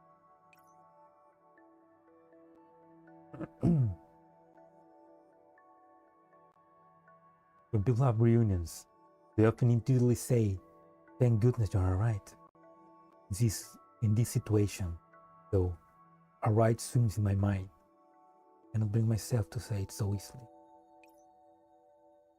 But moving past the pleasantries, I wanted to ask, is your body truly fine? Do you feel any discomfort? The celestial body density and structure are all very normal. Something always feels missing. The whole face is covered with ostensibly real protection. Her thoughts appear to be clouded. She puts a finger on her chin, her thinking countenance showing a little bit of rarely before seen naivety.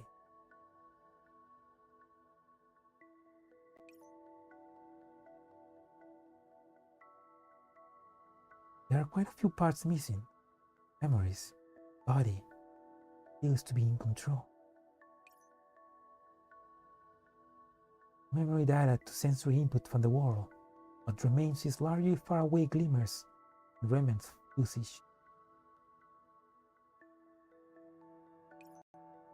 So the memories are also... Well, what do you remember? We can see, at least you still remember us. Even this little guy.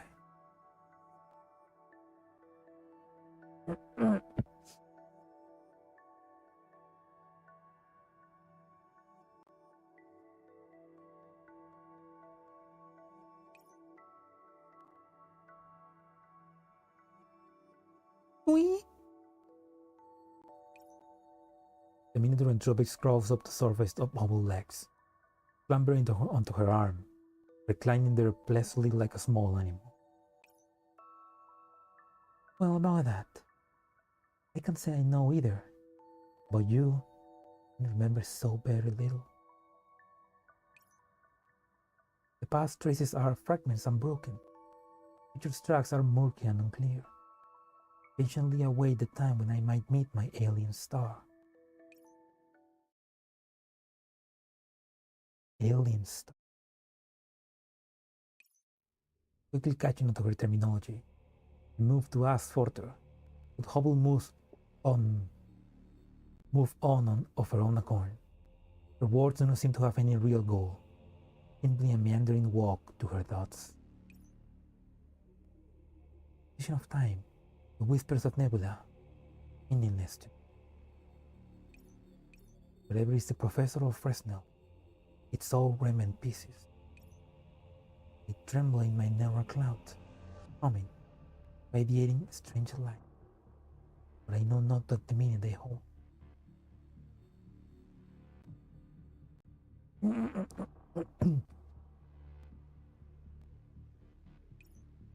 Fragmented starlight still shines. Interesting. Okay, I mean, at least we know that she still likes to talk poetic. Like, she still likes to talk very poetic and using very colorful words. You know, like Hubble. So that hasn't changed. She's still pretty much a very drama girl.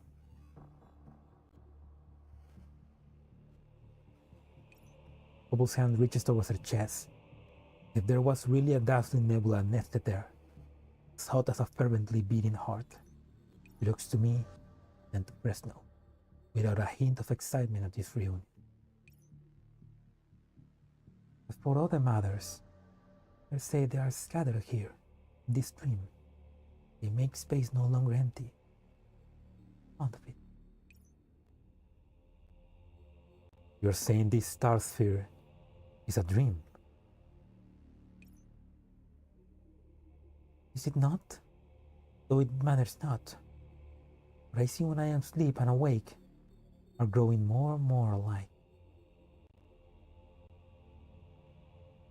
When I simply look up upon things like this, it makes me drowsy. What? Drowsy. What are you here for? Whatever it is, it appears interesting. Might you take me along with you? Sure, let's go on an adventure together.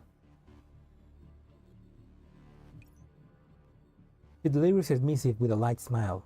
That starlight never seems to truly suffuse her eyes. Her voice is alluring, vortex in the midst of a nighty voyage, hearing and gathering, threatening to swallow all that is in sight.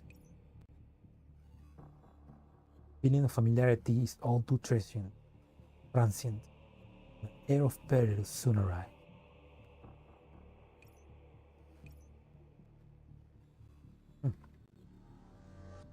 What are your intentions? In true distinction shouldn't be said to friends. Being as we just had an altercation, I cannot help but wonder about your thoughts. Perhaps it's towards a planet that's undergone transformation. The light its start is charming indeed. Your light is a little harsh on the eyes. Perhaps it is that light which captivates gaze of longing. Ah, you're just saying that. Are my eyes that cute?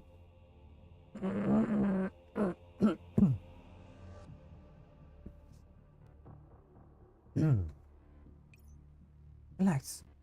I harbor no ill will towards you. At least for the time being. For the time being. Won't you welcome me as well, Fresno?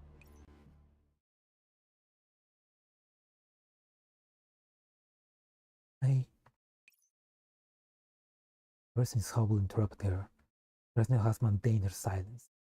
But with this turn of events, apart from her low spirits, something else seems to lurk in their eyes. Hello, intruder. I need a translator, please. I need help. She's speaking gibberish. I need somebody else to examine her poems or something like that.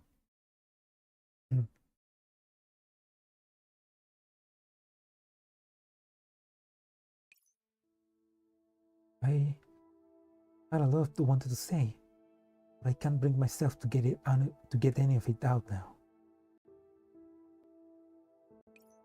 That's what you want to hear right now, then. Welcome back. Welcome back, Hubble. I miss you. We all have. Brendel gives Hubble a smile not so different from before. Million spoken words hidden beneath. It extended her hands towards Hubble, giving a slow but firm hug. Perhaps there are many problems within us that we'll have to solve now. It's alright. We'll work through it all.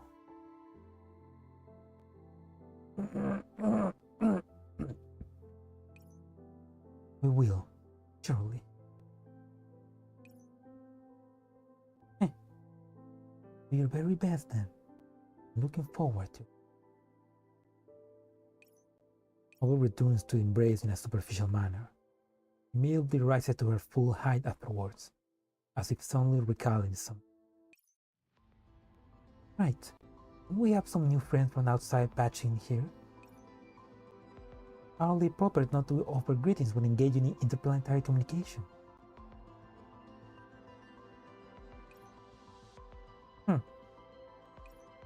Gotten a lot more abrasive, Hubble. Judging by your tone, you're not quite a new friend. A shame, though. This nebula is thoughtfully dark to me. Might you introduce her, Professor? This is Antonina. Our journey here to find you has been much assisted by her and the agents of Jiutian. I see. Thank you, Antonina. What a shame. I truly cannot remember. Before you and Fresnel departed for Jiutian, I never imagined that we will be in such circumstances when we speak again. Looking at the state you are in now, chances are you don't even know what I'm talking about. It's all well and good. No need for one of those emotional scenes. Oh, very much like you, Antonina. Weren't you worrying just a few days earlier? Yes. Don't be such a tsundere, Antonina. Intruder Hubble starts speaking in Shakespeare. Yeah, then they will probably be good friends. Let's get to business first, Professor, you wool. Yeah? Oh, Professor, you're gonna get it. You're gonna get it.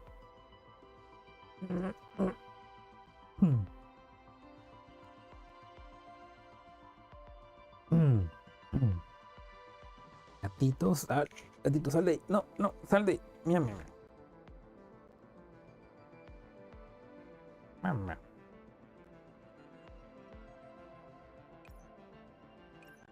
I haven't seen in ages. Squeak! Antonina softly glares at the miniature entropic. Still nestled in Hubble, displaying to us another information panel. This time, however, it is not the expedition-related data, but the more important. This is my data. To be precise, various data records you left behind, compared with the data we acquired from briefly scanning you just then. To be frank, I think your standing remains dubious, because judging by the signals, you are an entropic. I don't know how you maintain sanity, but to me, nothing more than a passing illusion. Rather, are you still really Hubble? Smoke and mirrors, maybe. Who's to say? No, she's using the smoke and mirrors. Oh, fuck, gatito, sal de ahí. Meow.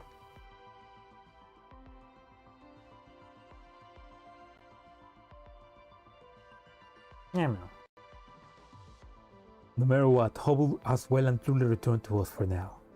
Of course, the entropic issue is very much real. We can't take her back to the Oasis just like this. There's also the issue of the entire Starsphere that we must take care of. You speaking in Tsundere mode? No, that's okay, Intruder. I can speak Tsundere.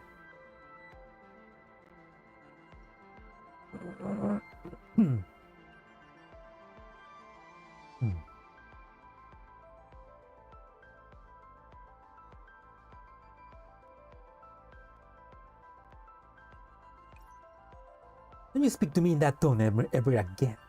I do have a proposal, but we'll need Hubble cooperation. Gatito, sal de ahí. No. Sal de ahí. Chao, vete. Una más y te voto. De tu madre.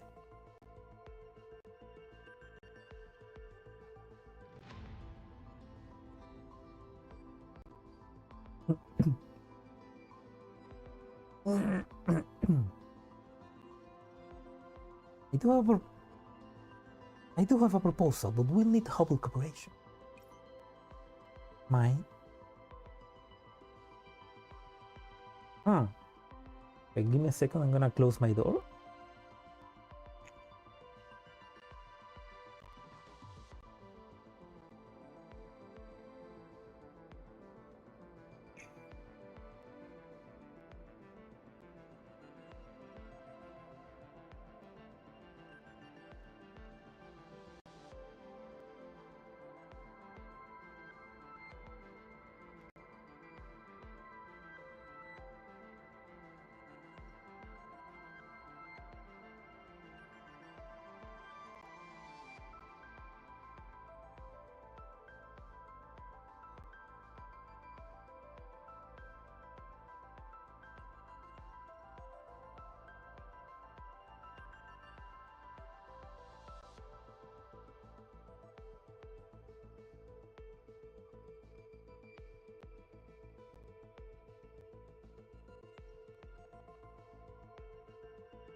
Okay.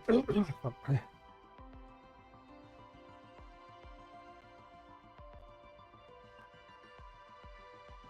Well, of course, every math science works better with a tsundere at its side. That's just the law of the universe.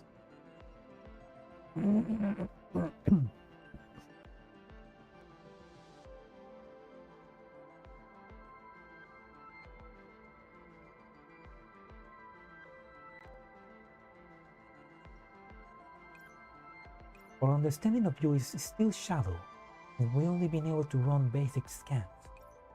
Also, I'd like you to link up to the analysis instrument mounted on board. I'd like to see how stable your status is. Like this? All register as an instrument on the control panel. Dim light reminiscent of an older era soon emerged from the screen. Eh? Is there a problem? So many. Not sure where to start.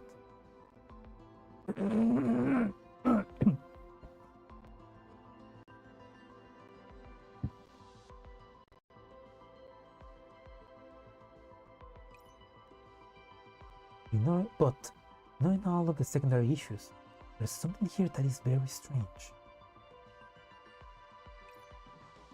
Who tell?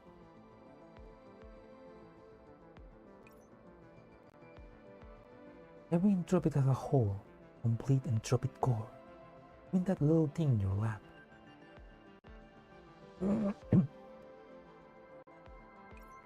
If we follow and apply common principles to your entropized state, you do have a similar core. But you don't. Entropic core. Not on me. It might be asleep in this dreamscape as well. If you're indeed speaking of the same stuff. Can get core, huh? Okay, so because she doesn't have a full enterprise core, that means that she's not fully entropy, right? That means she can be safe, or at least quarantined so that she doesn't infect anybody else.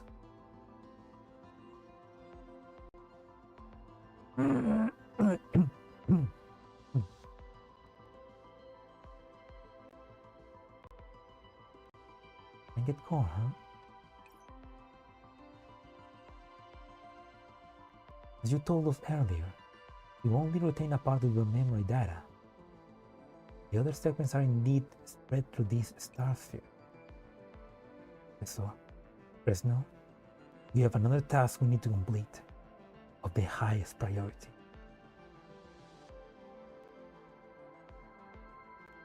We're gonna find her entropic core.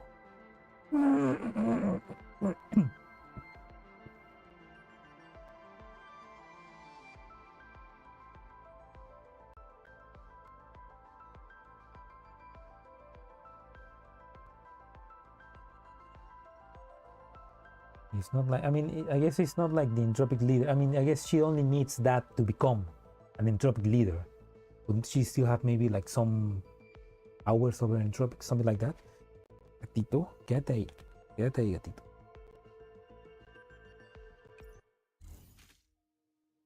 All right.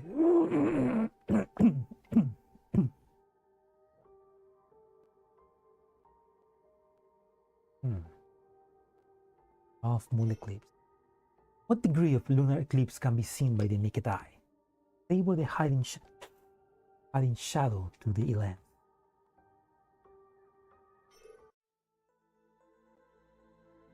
Priority. You mean that we need to retrieve Hubble's entropic core? Yeah. Correct. Acquiring her core will allow us to grasp the situation faster, both with regards to Hubble and this star. We probably, if we find that probably we can view her or something. And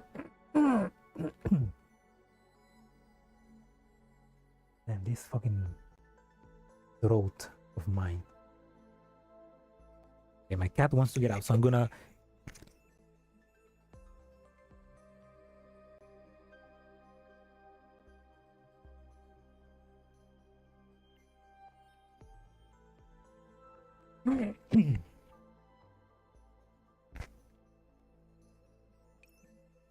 Far more efficient at tricking to this place part by part. Can you manage it? Coffee or tea? I mean, I drink a coffee a couple hours ago, but that didn't help much. Maybe a coffee.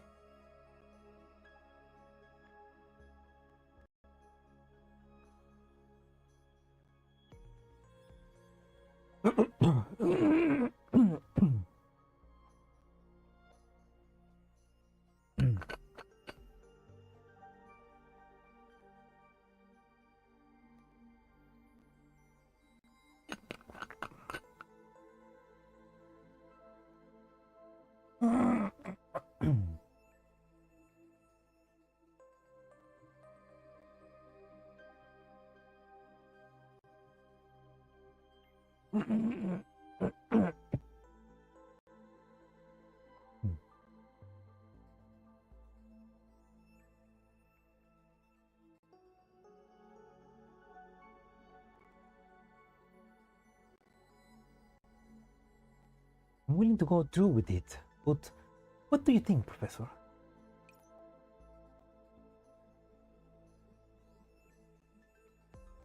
So long as Hubble is here, I don't believe it will be difficult to locate the core. You say that, but there's still... You say that, but there's still like 8 chapters to read, so... You know...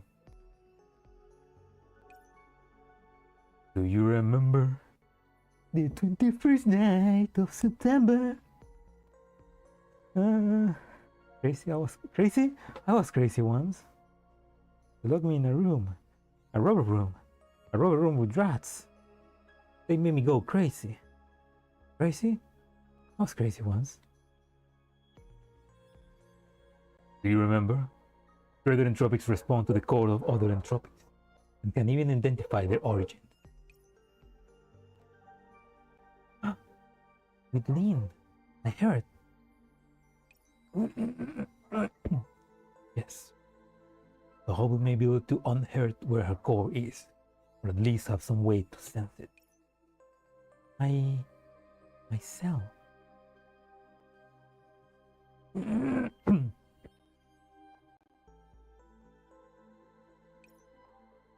Hubble, you might not mind too much yourself, but could I ask you to feel out where your core is? It is lost in space. Oh, fuck my...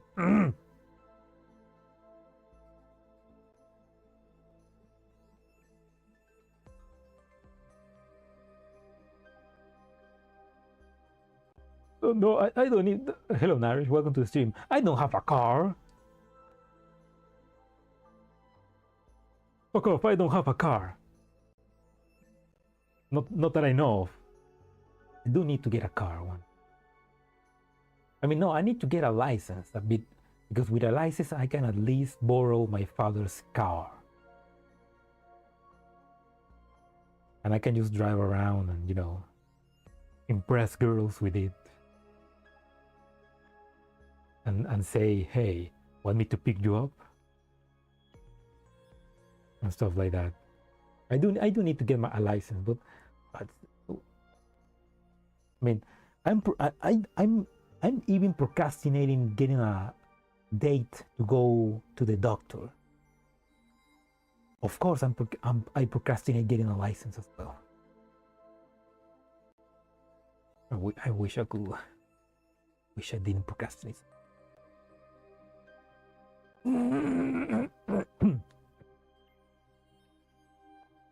What car is it? It's a... Where is it? Wait. Oh, it's a Subaru. A Subaru from 2017, I think. it has it the cool thing about the car is that it has like a camera, so you can watch the back when you're backing up. You can see the back. That's like great for parking. Also, it's automatic, so it's very easy to drive. Subaru? It's a Subaru.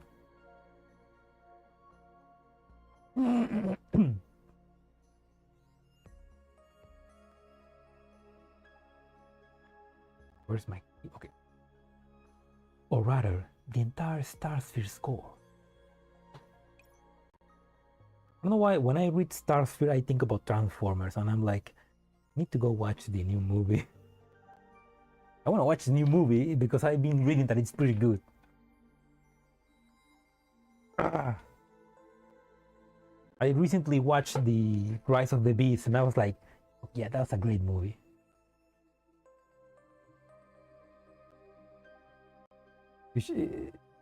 Yeah, I do need to watch the animated, the new one. React later, bang later. Nah, I'm good.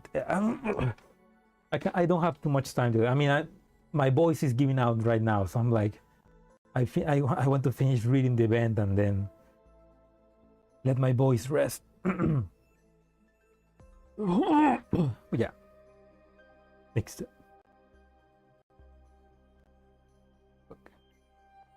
New animated. What new animated? The new Transformer animated movie, Transformer 1, which had like a horrible trailer, but I already read that it's good. It's a good movie. It just had like a horrible marketing for it, which is a shame because it's a good movie, and it's a shame that they're probably not gonna make a new one because it didn't make it didn't make a lot of money, so a shame.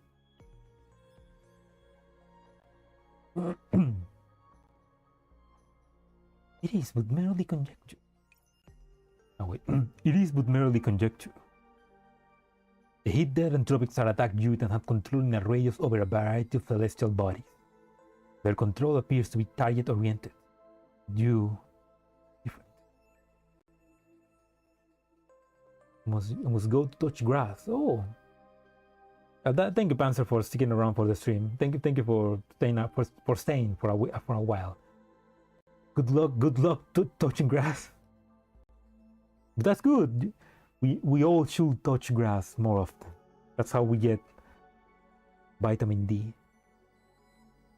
But yeah, have a good day, Panzer. Have a good day touching grass.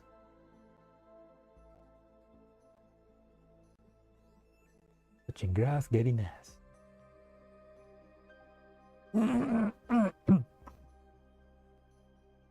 Yeah, I really might need to get some coffee, some tea for my throat.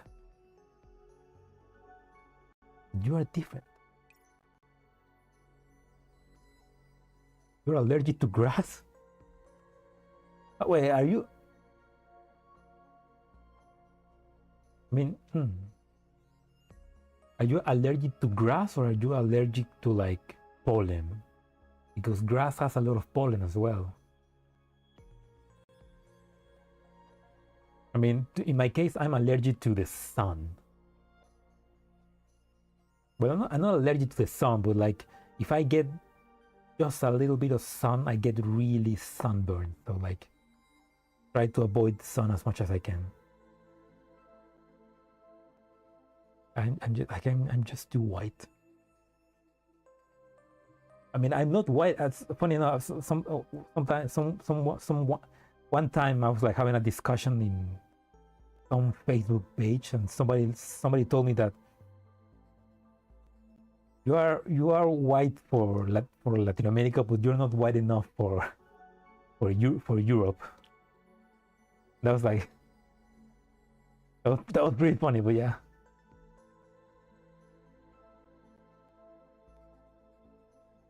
Other people literally kill him. No, don't die. Touching grass is not so bad. Sometimes.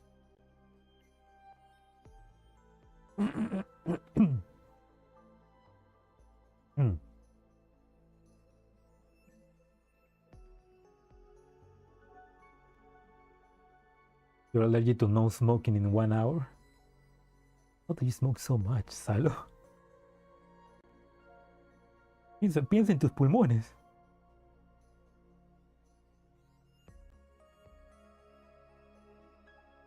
I haven't seen you manipulate the bodies yourself yet. This star sphere, the distribution of bodies has completely diverged from Jiutian basic laws. Combining that with your method of locomotion, your control is complete, no? I will think that this entire star sphere is more or less likely within your range of cognizance.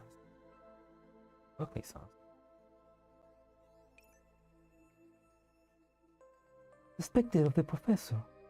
What a pleasant surprise.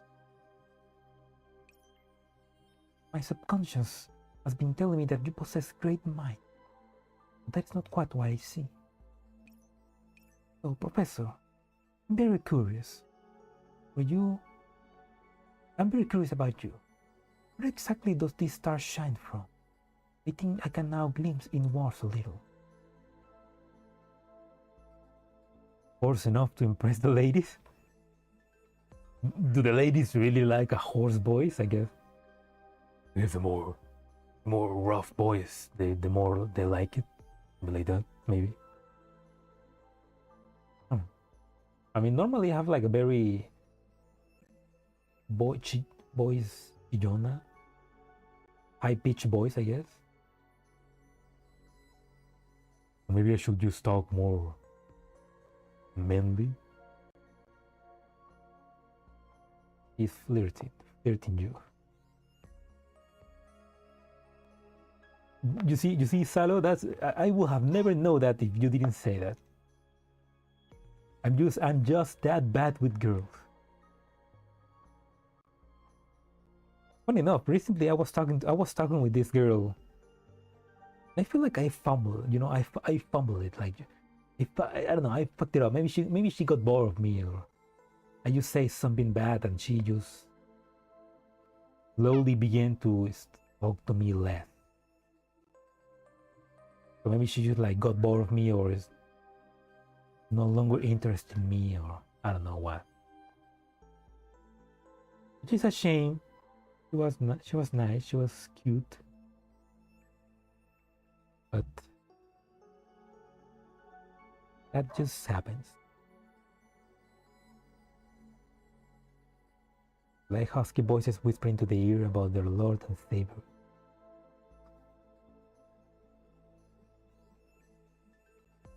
I mean, I will think their Lord and I will think their Lord and Savior is Elphoros or Python, depending on what they like.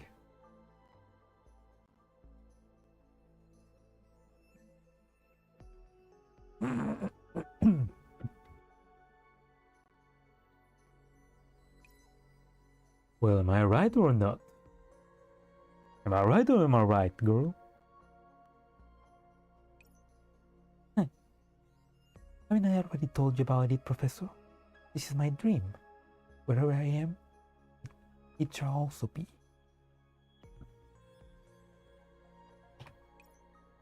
But tracking down the core you speak of may not be so simple. It is a very special star. I cannot fully grasp it either. From slumber to awakening, shatter it. Use. Except if it approaches you of its own will, your spaceship will never chase it down. That makes it troublesome, though I never expected this whole business to go smoothly.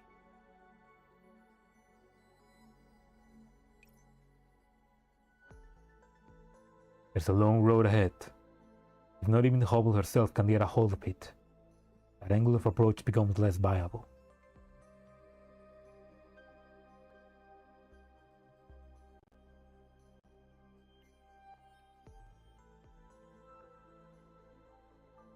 What does that mean?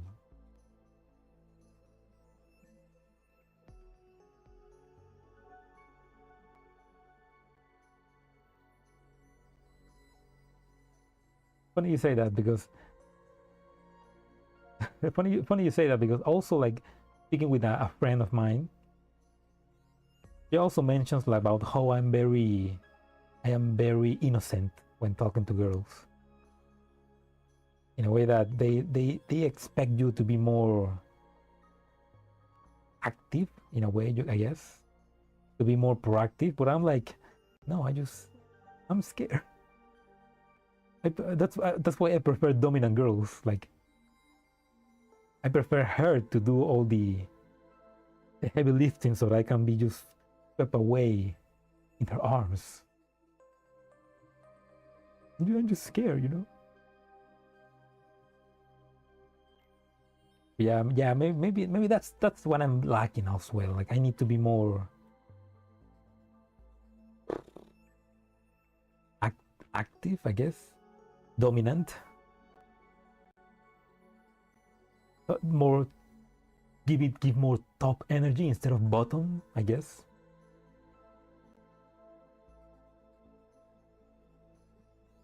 But it's hard.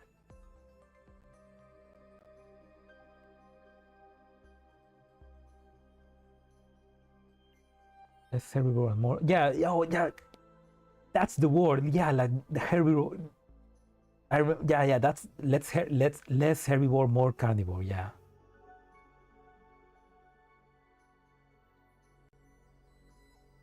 Like dominatrix. I mean, yeah, kinda. But yeah, that's the word. Less herbivore, more carnivore. But the thing is,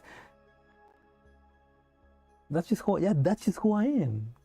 If I just try to be more carnivore, then I'm not being myself. And if I'm not being myself, then eventually I'm gonna be like, wait, that's not me. And I'm gonna change, and she's gonna realize that I'm not like that, and she's gonna be like, oh, I'm no longer interested. Be like that, I don't know. Yeah, what I need is to just keep being a herbivore and get a girl that is full on carnivore, you know? That's what I need. It will make my life so much easier.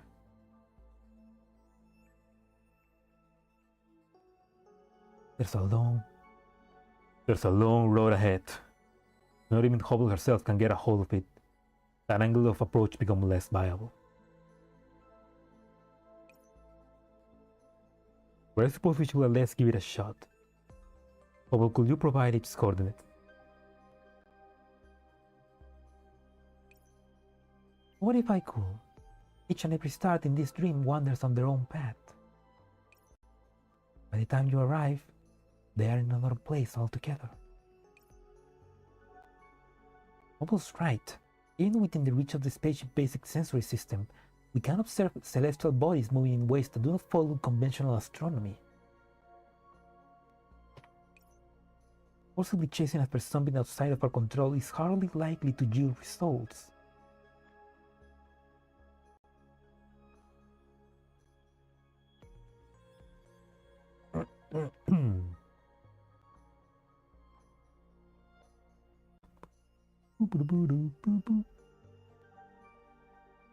Wait, what am I doing?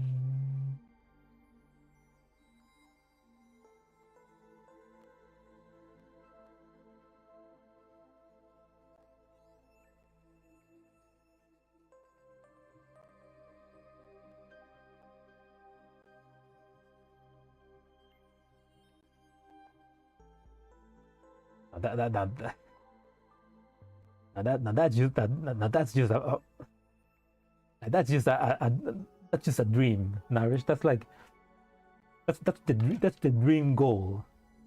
That's like the absolute that's winning the lottery. I need to like conform myself to something less great. But yeah, that'd be pretty cool. Like, goddamn, that'd be nice. That'd be my type of girl, I guess. At least we made it into the star sphere. Antonina, no. At least we made it into the star sphere. Antonina, don't be so hasty. Let me think. More or less a layman, but since there's the express route of chasing down the entropic core, chances are that there's an original dumb way. Do you recall what our original plan was upon returning to Jiutian?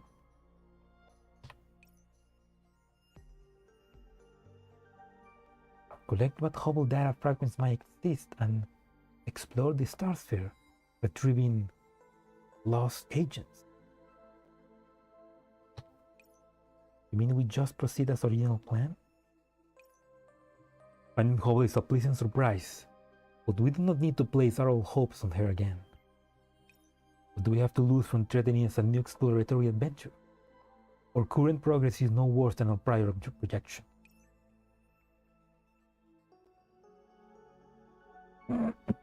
Okay to relax a little, Antonina. Hubble's back is at our side.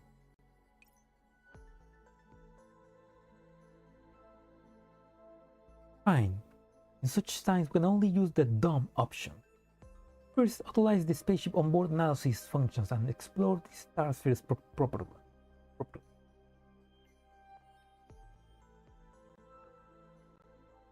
Yeah. We should have brought Luna here. She probably could have told us immediately, and make the event way shorter.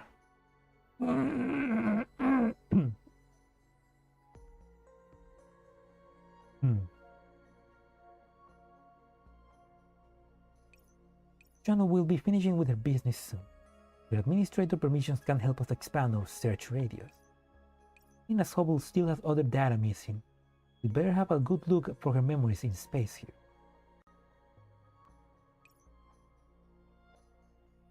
About that, I think we can ask Hubble. Hubble? I turn around intending to inquire Hubble's opinion, only to find her leaning into her seat handrest, idle. No, rather than idling, she is more dozing off.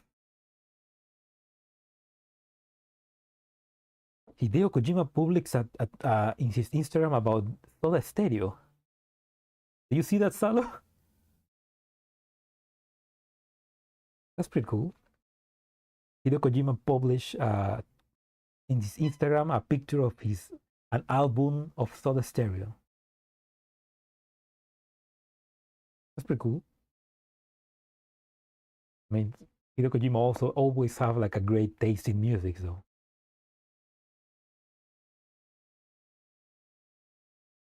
No, rather than idling, she's more dozing off. She fell asleep. Just then, while you were talking, they got sleepy, just like before. Sí, no, ¿qué onda? No, I mean, I don't know, supongo que alguien le regaló un disco de Soda Stereo y Kojima es like, oh, eso suena muy bien, y lo publicó. Yeah, it's kind of funny, like, I don't know.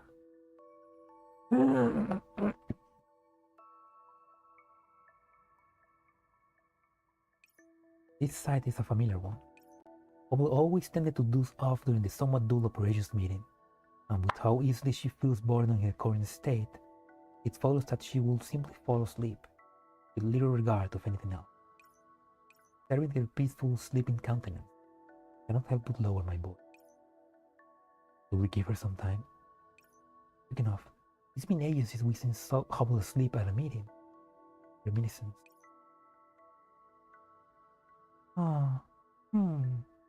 Reminiscence. Awake. You reminiscence? The past me? Were you not fully asleep? Or did we disturb you? I was asleep. I cannot say I was disturbed either. The border between stupor and lucidity was never well defined. What was like I before? I enjoy sleep as much as I do now. I remember so very little.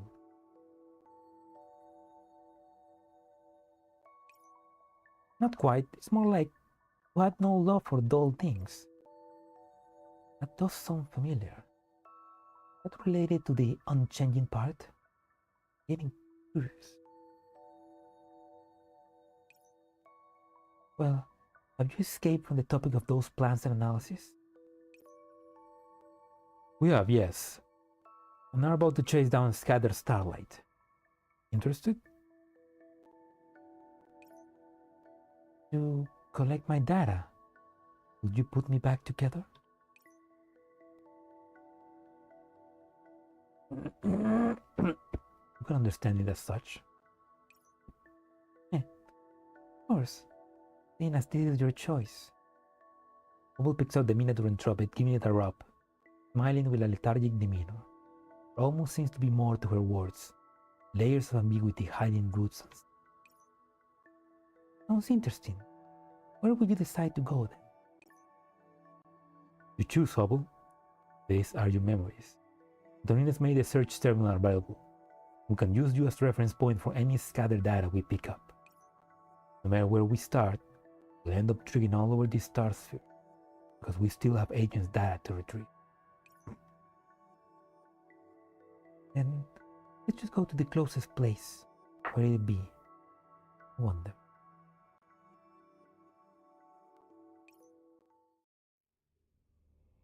Oh no! The little guys! The little robots! Oh, they're broken and Enterprise. Oh. Poor little guys.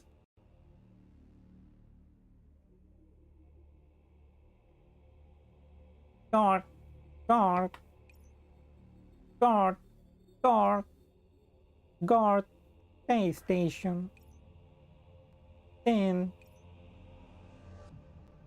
We navigate past a brown body sweeping with storms, a red planet wandering where no light thrives, and a blue world covered in rolling oceans. Reach our destination.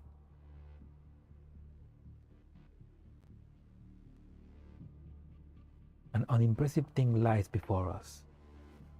Remnant pieces of space station scrap are piled together in a disorderly heap, surrounded by a guard troop of Enterprise agents.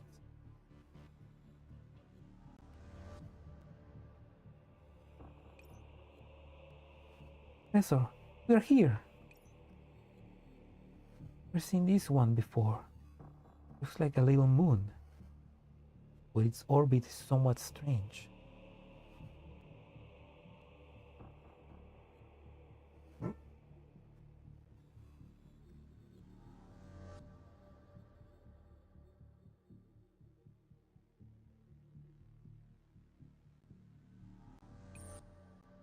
Let me see.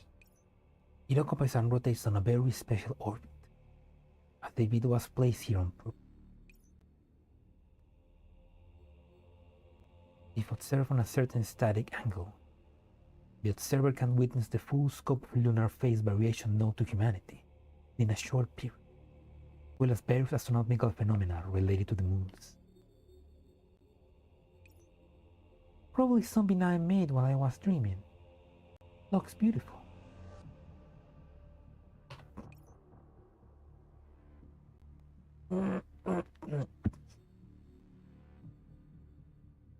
Are my memories down there? It will appear so. Look, there's an icon on the Starsphere monitoring panel.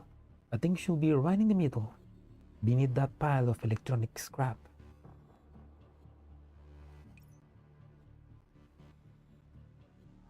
So we descend and have a look now. I think she'll be this way.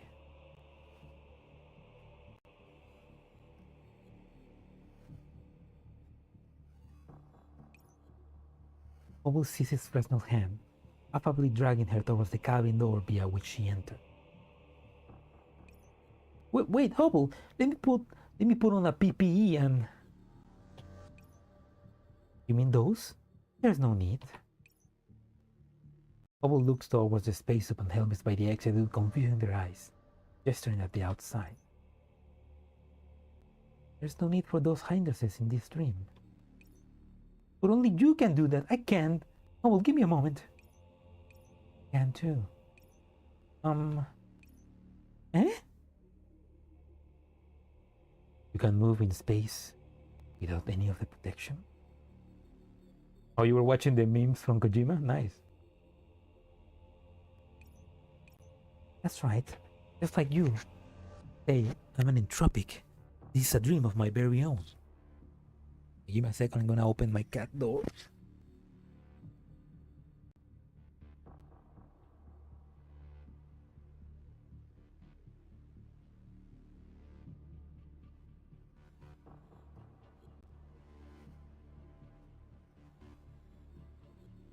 No me molestes.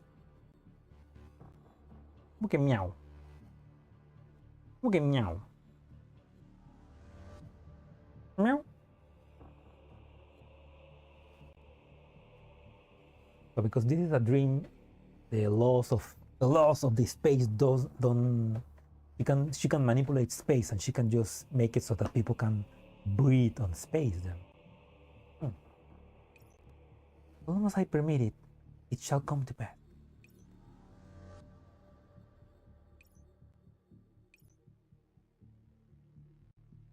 Which is part of the premise. And as Jiutian entropics could pilot planets around as they desire and go where they please, little wonders this starsphere has turned into what it is now. What about the professor? What you said is true, then maybe the professor can also. Fresnel looks at Hubble, and the two contemplate me for a moment. Hubble thinks for a moment and soon nods. He's about to agree, when Antonina's voice on the other end of the call rings out, with a hint that her patience is at its end. You two will do. If they're gone, who's going to pilot the ship? A little thing that's barely weak enough milk? Hubble looks downwards at the miniature entropic still reclining in her lap. Small creature covertly clambers onto her shoulder, brandishing its tentacles, with Antonina on the screen, apparently in height.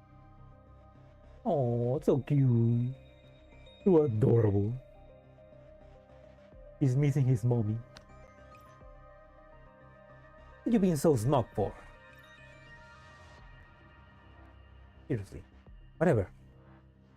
Go get down there. The little guy is staying behind. Don't cause more trouble by running around. Then let's go, Hubble. Alright. I'm gonna read one more. I don't know, my voice still, I don't know if my voice can, I mean it's 6, right? So 12, so this is the half point of the event. Now yeah, I'm gonna read one more and then continue tomorrow. Just to try and take care of my voice. Gravity resistance. Her feelings and obligations are tearing her apart. A faint hint of bitterness has spread to the night. The planet's surface, few Enterprise agents patrol around on step tracks. Guard, base station. Guard, data. Professor, we successfully land. All here's a little soft. Wait, why can't we still hear sound? Surface of each on every planet, in imitation of the Earth. One can only hear their singing while stargazing, if that is the case.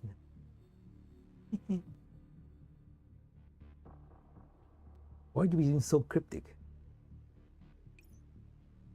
This is built with more rigor than ahead of us. What are you gonna do? Are those the aliens we're looking for? Yes. Why are they seemingly regarding that as Hubble? Suspect because that's Enterprise agents who originally possess permission tend to be entangled with special data fragments. The very final command they received ought to have been to protect important.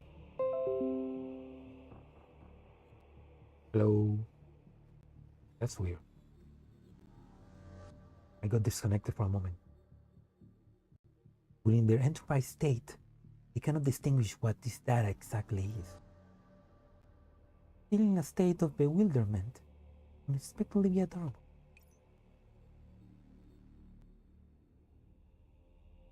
Windows.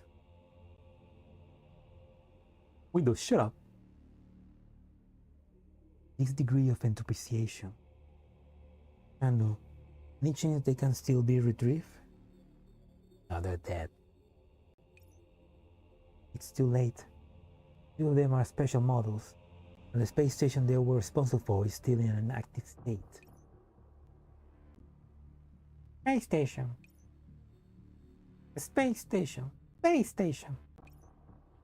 They flashing onto a keyboard. Previously idling medium agents all turn to look, knowing that their space station is long gone, that the world's reset button was hit long ago. These agents still faithfully carry out their duties. Their enterprise selves still live in a sector not yet reset. Just like Hubble, these starspheres are frozen in the instant NAS was neutralized. This anticipation. None of that means anything now. Suddenly when we came across one of the space stations. We really have to deal with all of them. Moving into precision setting, there is no turning back. These things are decided by their neural structure. It fills me with regret as well, but we must play our roles. Gatito, por favor, sal. Gatito, sal. ¿Por qué te quieres echar conmigo cuando estoy aquí haciendo stream? Ah, sal de acá.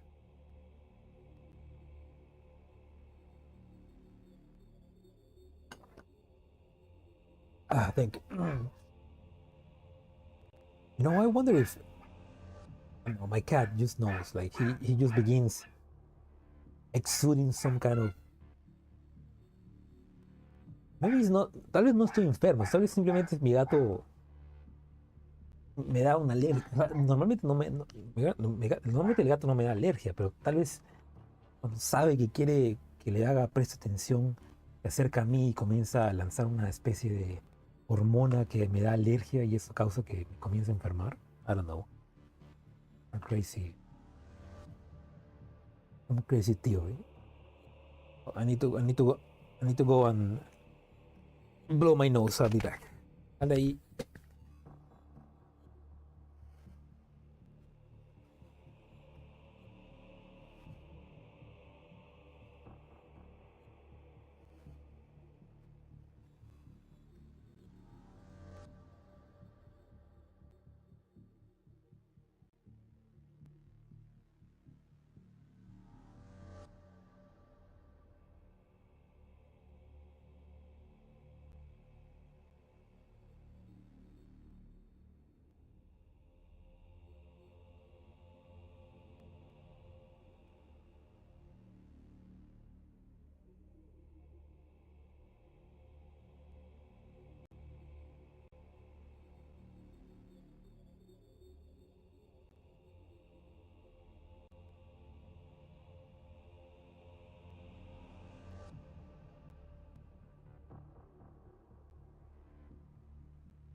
No, he's now outside, and he's gonna stay outside. You know, estoy curioso ahora. Voy a buscarlo, voy a googlearlo rápido.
Hey, 100 comments, nice.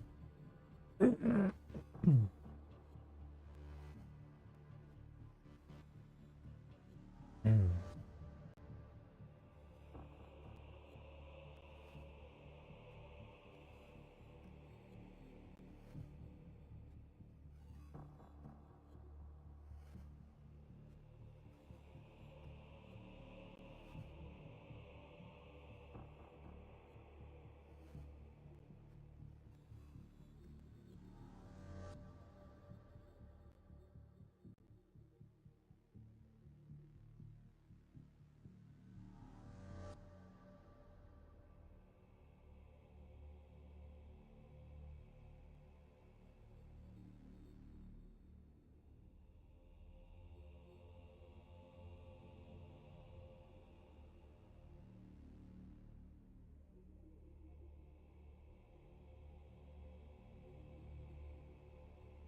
Well, that's interesting.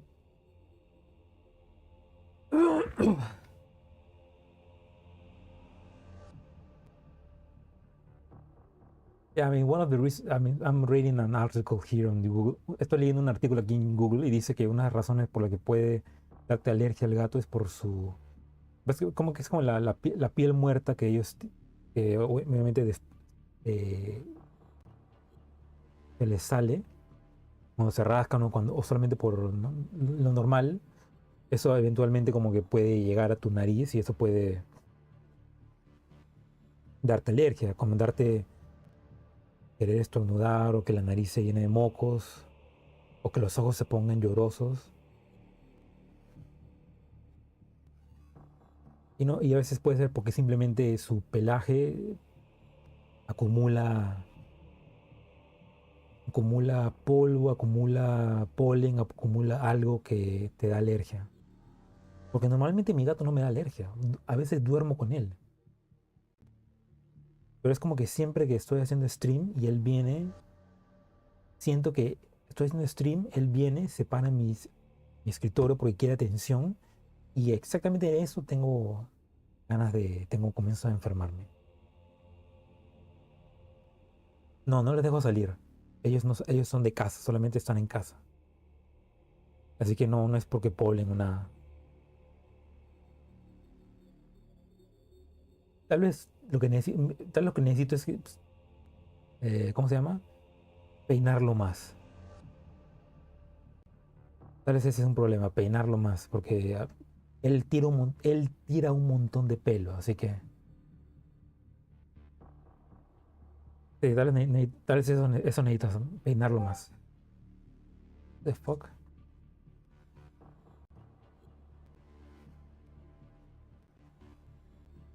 Los tuyos son blancos, pero se ven grises de tanta tierra. Ah, su madre.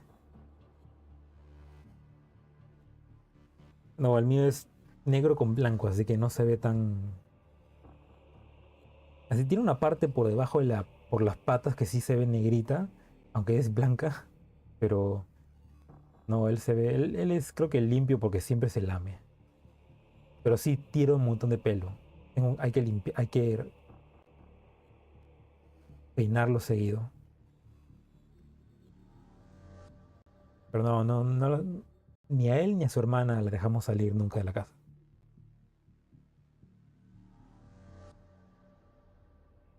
Una puñalada detrás de la cabeza.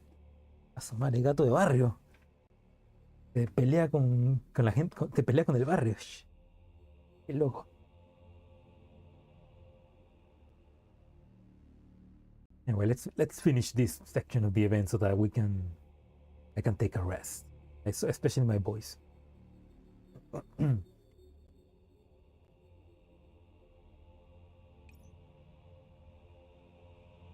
Roll, roll, defend space station. Repel invaders. Repel invaders. ¿A dónde mi gato parece gato mafioso? Gato yakuza de la con pandilla. Machos. The agents seem to have come to some collective agreement. Rather, they are driven by instinct, styling them by the interpretation, turning the desire to protect into belligerence and hostility. They find a new enemy, closing in on Preston and Hubble.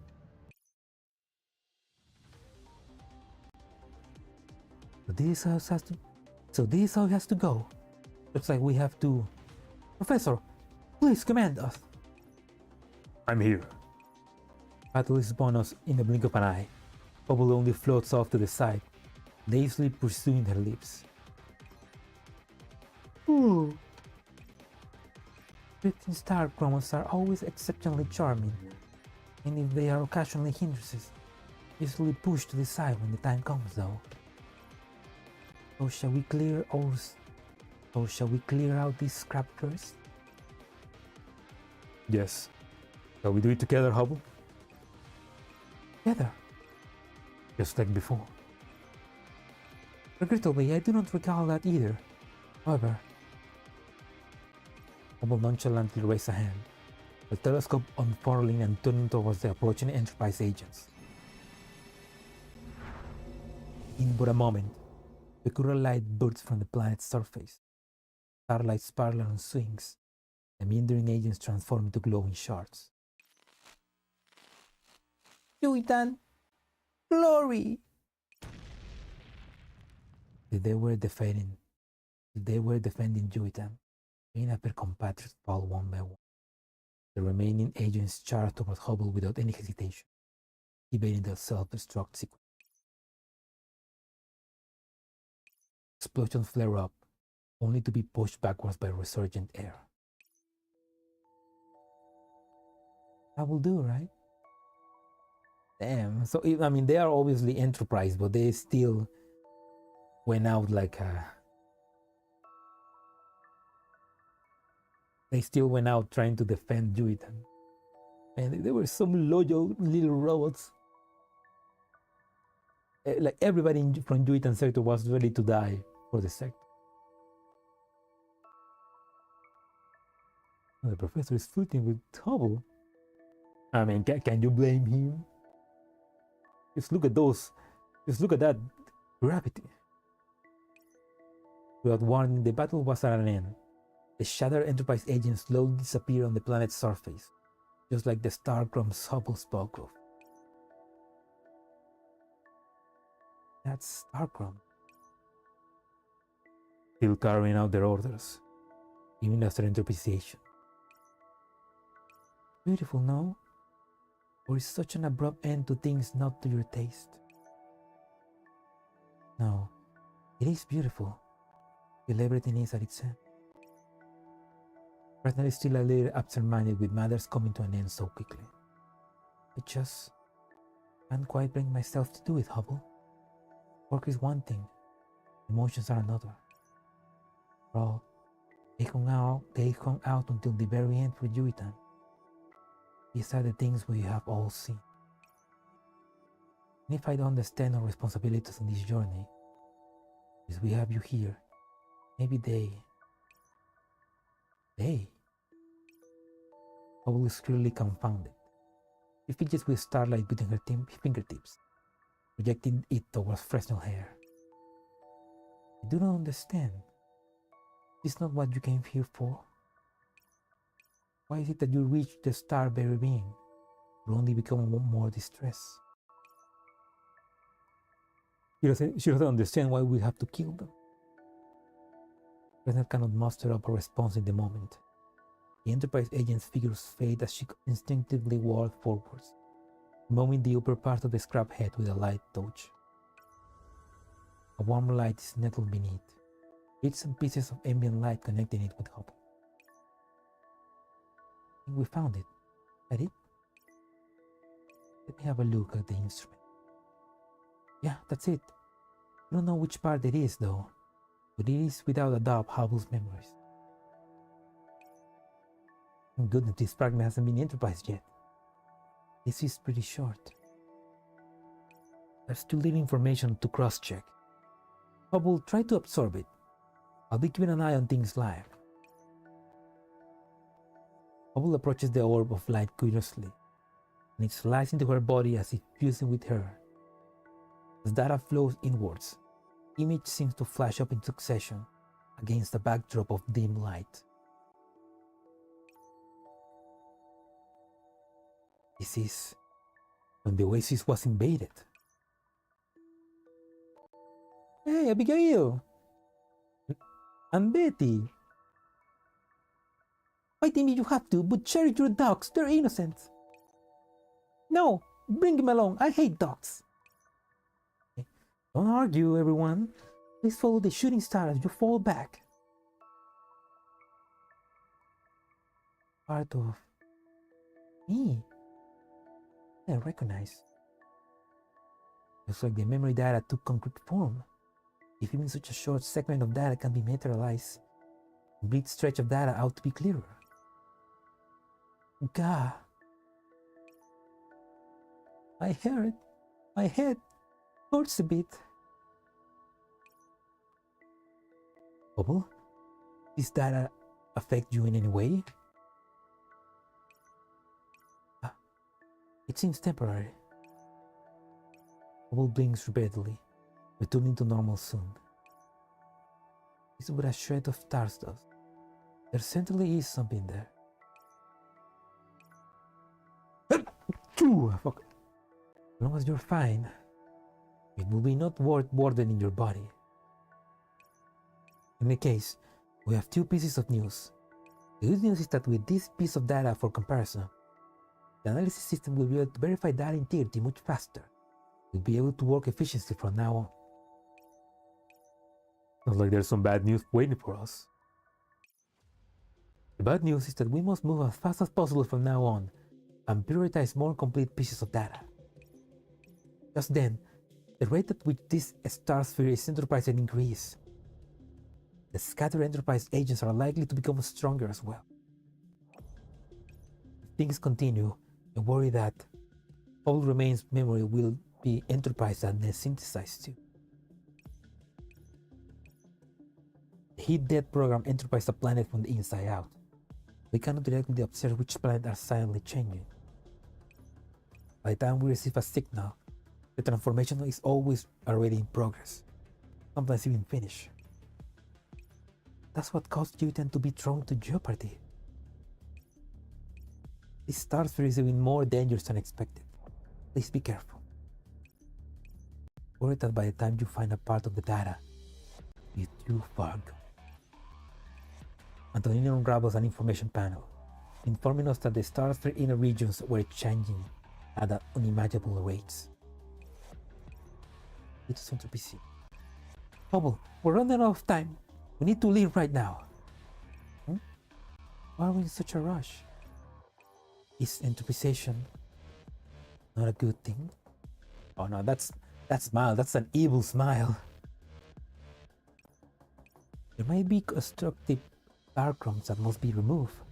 If I was never enterprise, never be able to do all of this? You cannot allow your enterprisation to continue, Hubble. That road is not one that can be controlled. If you stray too far, we'll lose you for good. Fresnel, interpretation was always a most delightful, eternal affair. You cannot yet experience. What I can see now is no less than a new world. Oh no, she's trying to sell her on interpretation. We're so hostile towards interpretation. We're always so cordial towards an enterprise me. Your thoughts are as difficult to fathom as boundless chart of stars. In your eyes, just what is the difference between me and those entropics bound for destruction? I don't see you that way. The air grows heavy. Interject. We can find the answer together. We do not need to come up with an answer now, Hubble. But personal, to me, to the entirety of the Oasis, you're important. Not every problem can be immediately solved in a way that is pleasing to everyone. But at least with your quandary, this little guy existence is out to answer some of it. Wait. You have your doubts, but we can slowly seek those answers together. But we are in that process. We'll ask you to contemplate your emotions as well. Ah, how dazzling. Must be feeling the gravity of a star. Oh, it's... Are you saying we are a star? Professor, you truly are hefty. Hefty? Gravity is determined by a mass. Professor that has very special pool must have stunning mass too. But you call me fat? You grab it like an alien star. Professor, must have an instant where you're inclined towards collapse too, right? But Professor said, you can take it slow. She's thirsty for me, but she wants to enterprise me. Decisions. Bubble turns around, lightly caressing Fresnel's hair, flicking the stardust embedded in her hair into the air. The star must meet its end eventually. After all, the same goes for this one. You still sad? Sorry, Hubble. Looks like I really hit you hard. In what remains of my memories, you don't seem like that sort of person. I'm not sure why, but I'd rather not see you in such a poor spirits. Is there anything I can do to make you happy? I ought to be doing that. I ought to be happy. I ought to have been the one doing that for you, but got messed up. What does that matter? Let me think. Professor, you dummy tick. Professor, your dummy tick ties are so heavy that their own gravity is alerting the entropics every time they jiggle.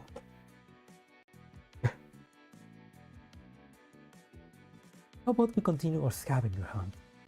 Track down those pieces of important data like you originally hoped. Memories tend to float and meander like subconscious does. I will wager they're gathered around astronomical marbles.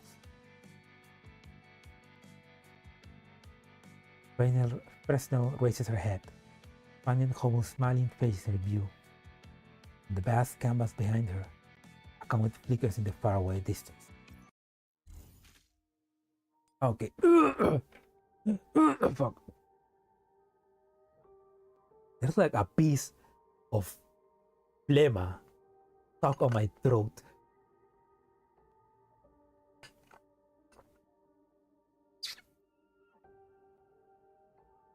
I do need to get... fuck.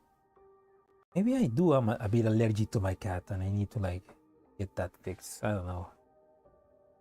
That's something to ask my doctor the next time I go to the doctor. But anyway. Oh no. No, I can never stop looking for women. I need more. I mean, more dolls for my heaven of dolls. I don't know. Oh, fuck. Anyway, thank you for watching the stream. I hope you enjoyed. I'm sorry that I'm feeling so sick and down and my voice is just giving out so badly, but that's just how I am. Need more vitamin D or something like that. So thank you for watching the stream, and if you're watching the VOD, I hope you are enjoying it as well. We'll continue tomorrow. Tomorrow I will continue the stream. I'm gonna go drink some tea or coffee or something hot for my throat, and tomorrow we'll finish this story. What happened to the last stream? I don't know. Oh, probably I later I realized that the last stream I didn't stream on Twitch. Like my OBS fucked up and the stream on Twitch didn't work. I don't know why, but maybe it was because of that. But yeah, today I did make sure that Twitch was working, so maybe it was just that. But yeah, anyway, I'll stream tomorrow. I am botting the way later. Maybe it was just the bot the bot rebelling itself for our AI overlords. The bot didn't want, the bot couldn't handle the truth, or something like that. Maybe OBS calls that too. Maybe I need. I mean, my PC is way overdue for a reset, so I need to do that eventually. But anyway, I'm about to. Nose is about to explode. So I'll see you guys tomorrow. Bye.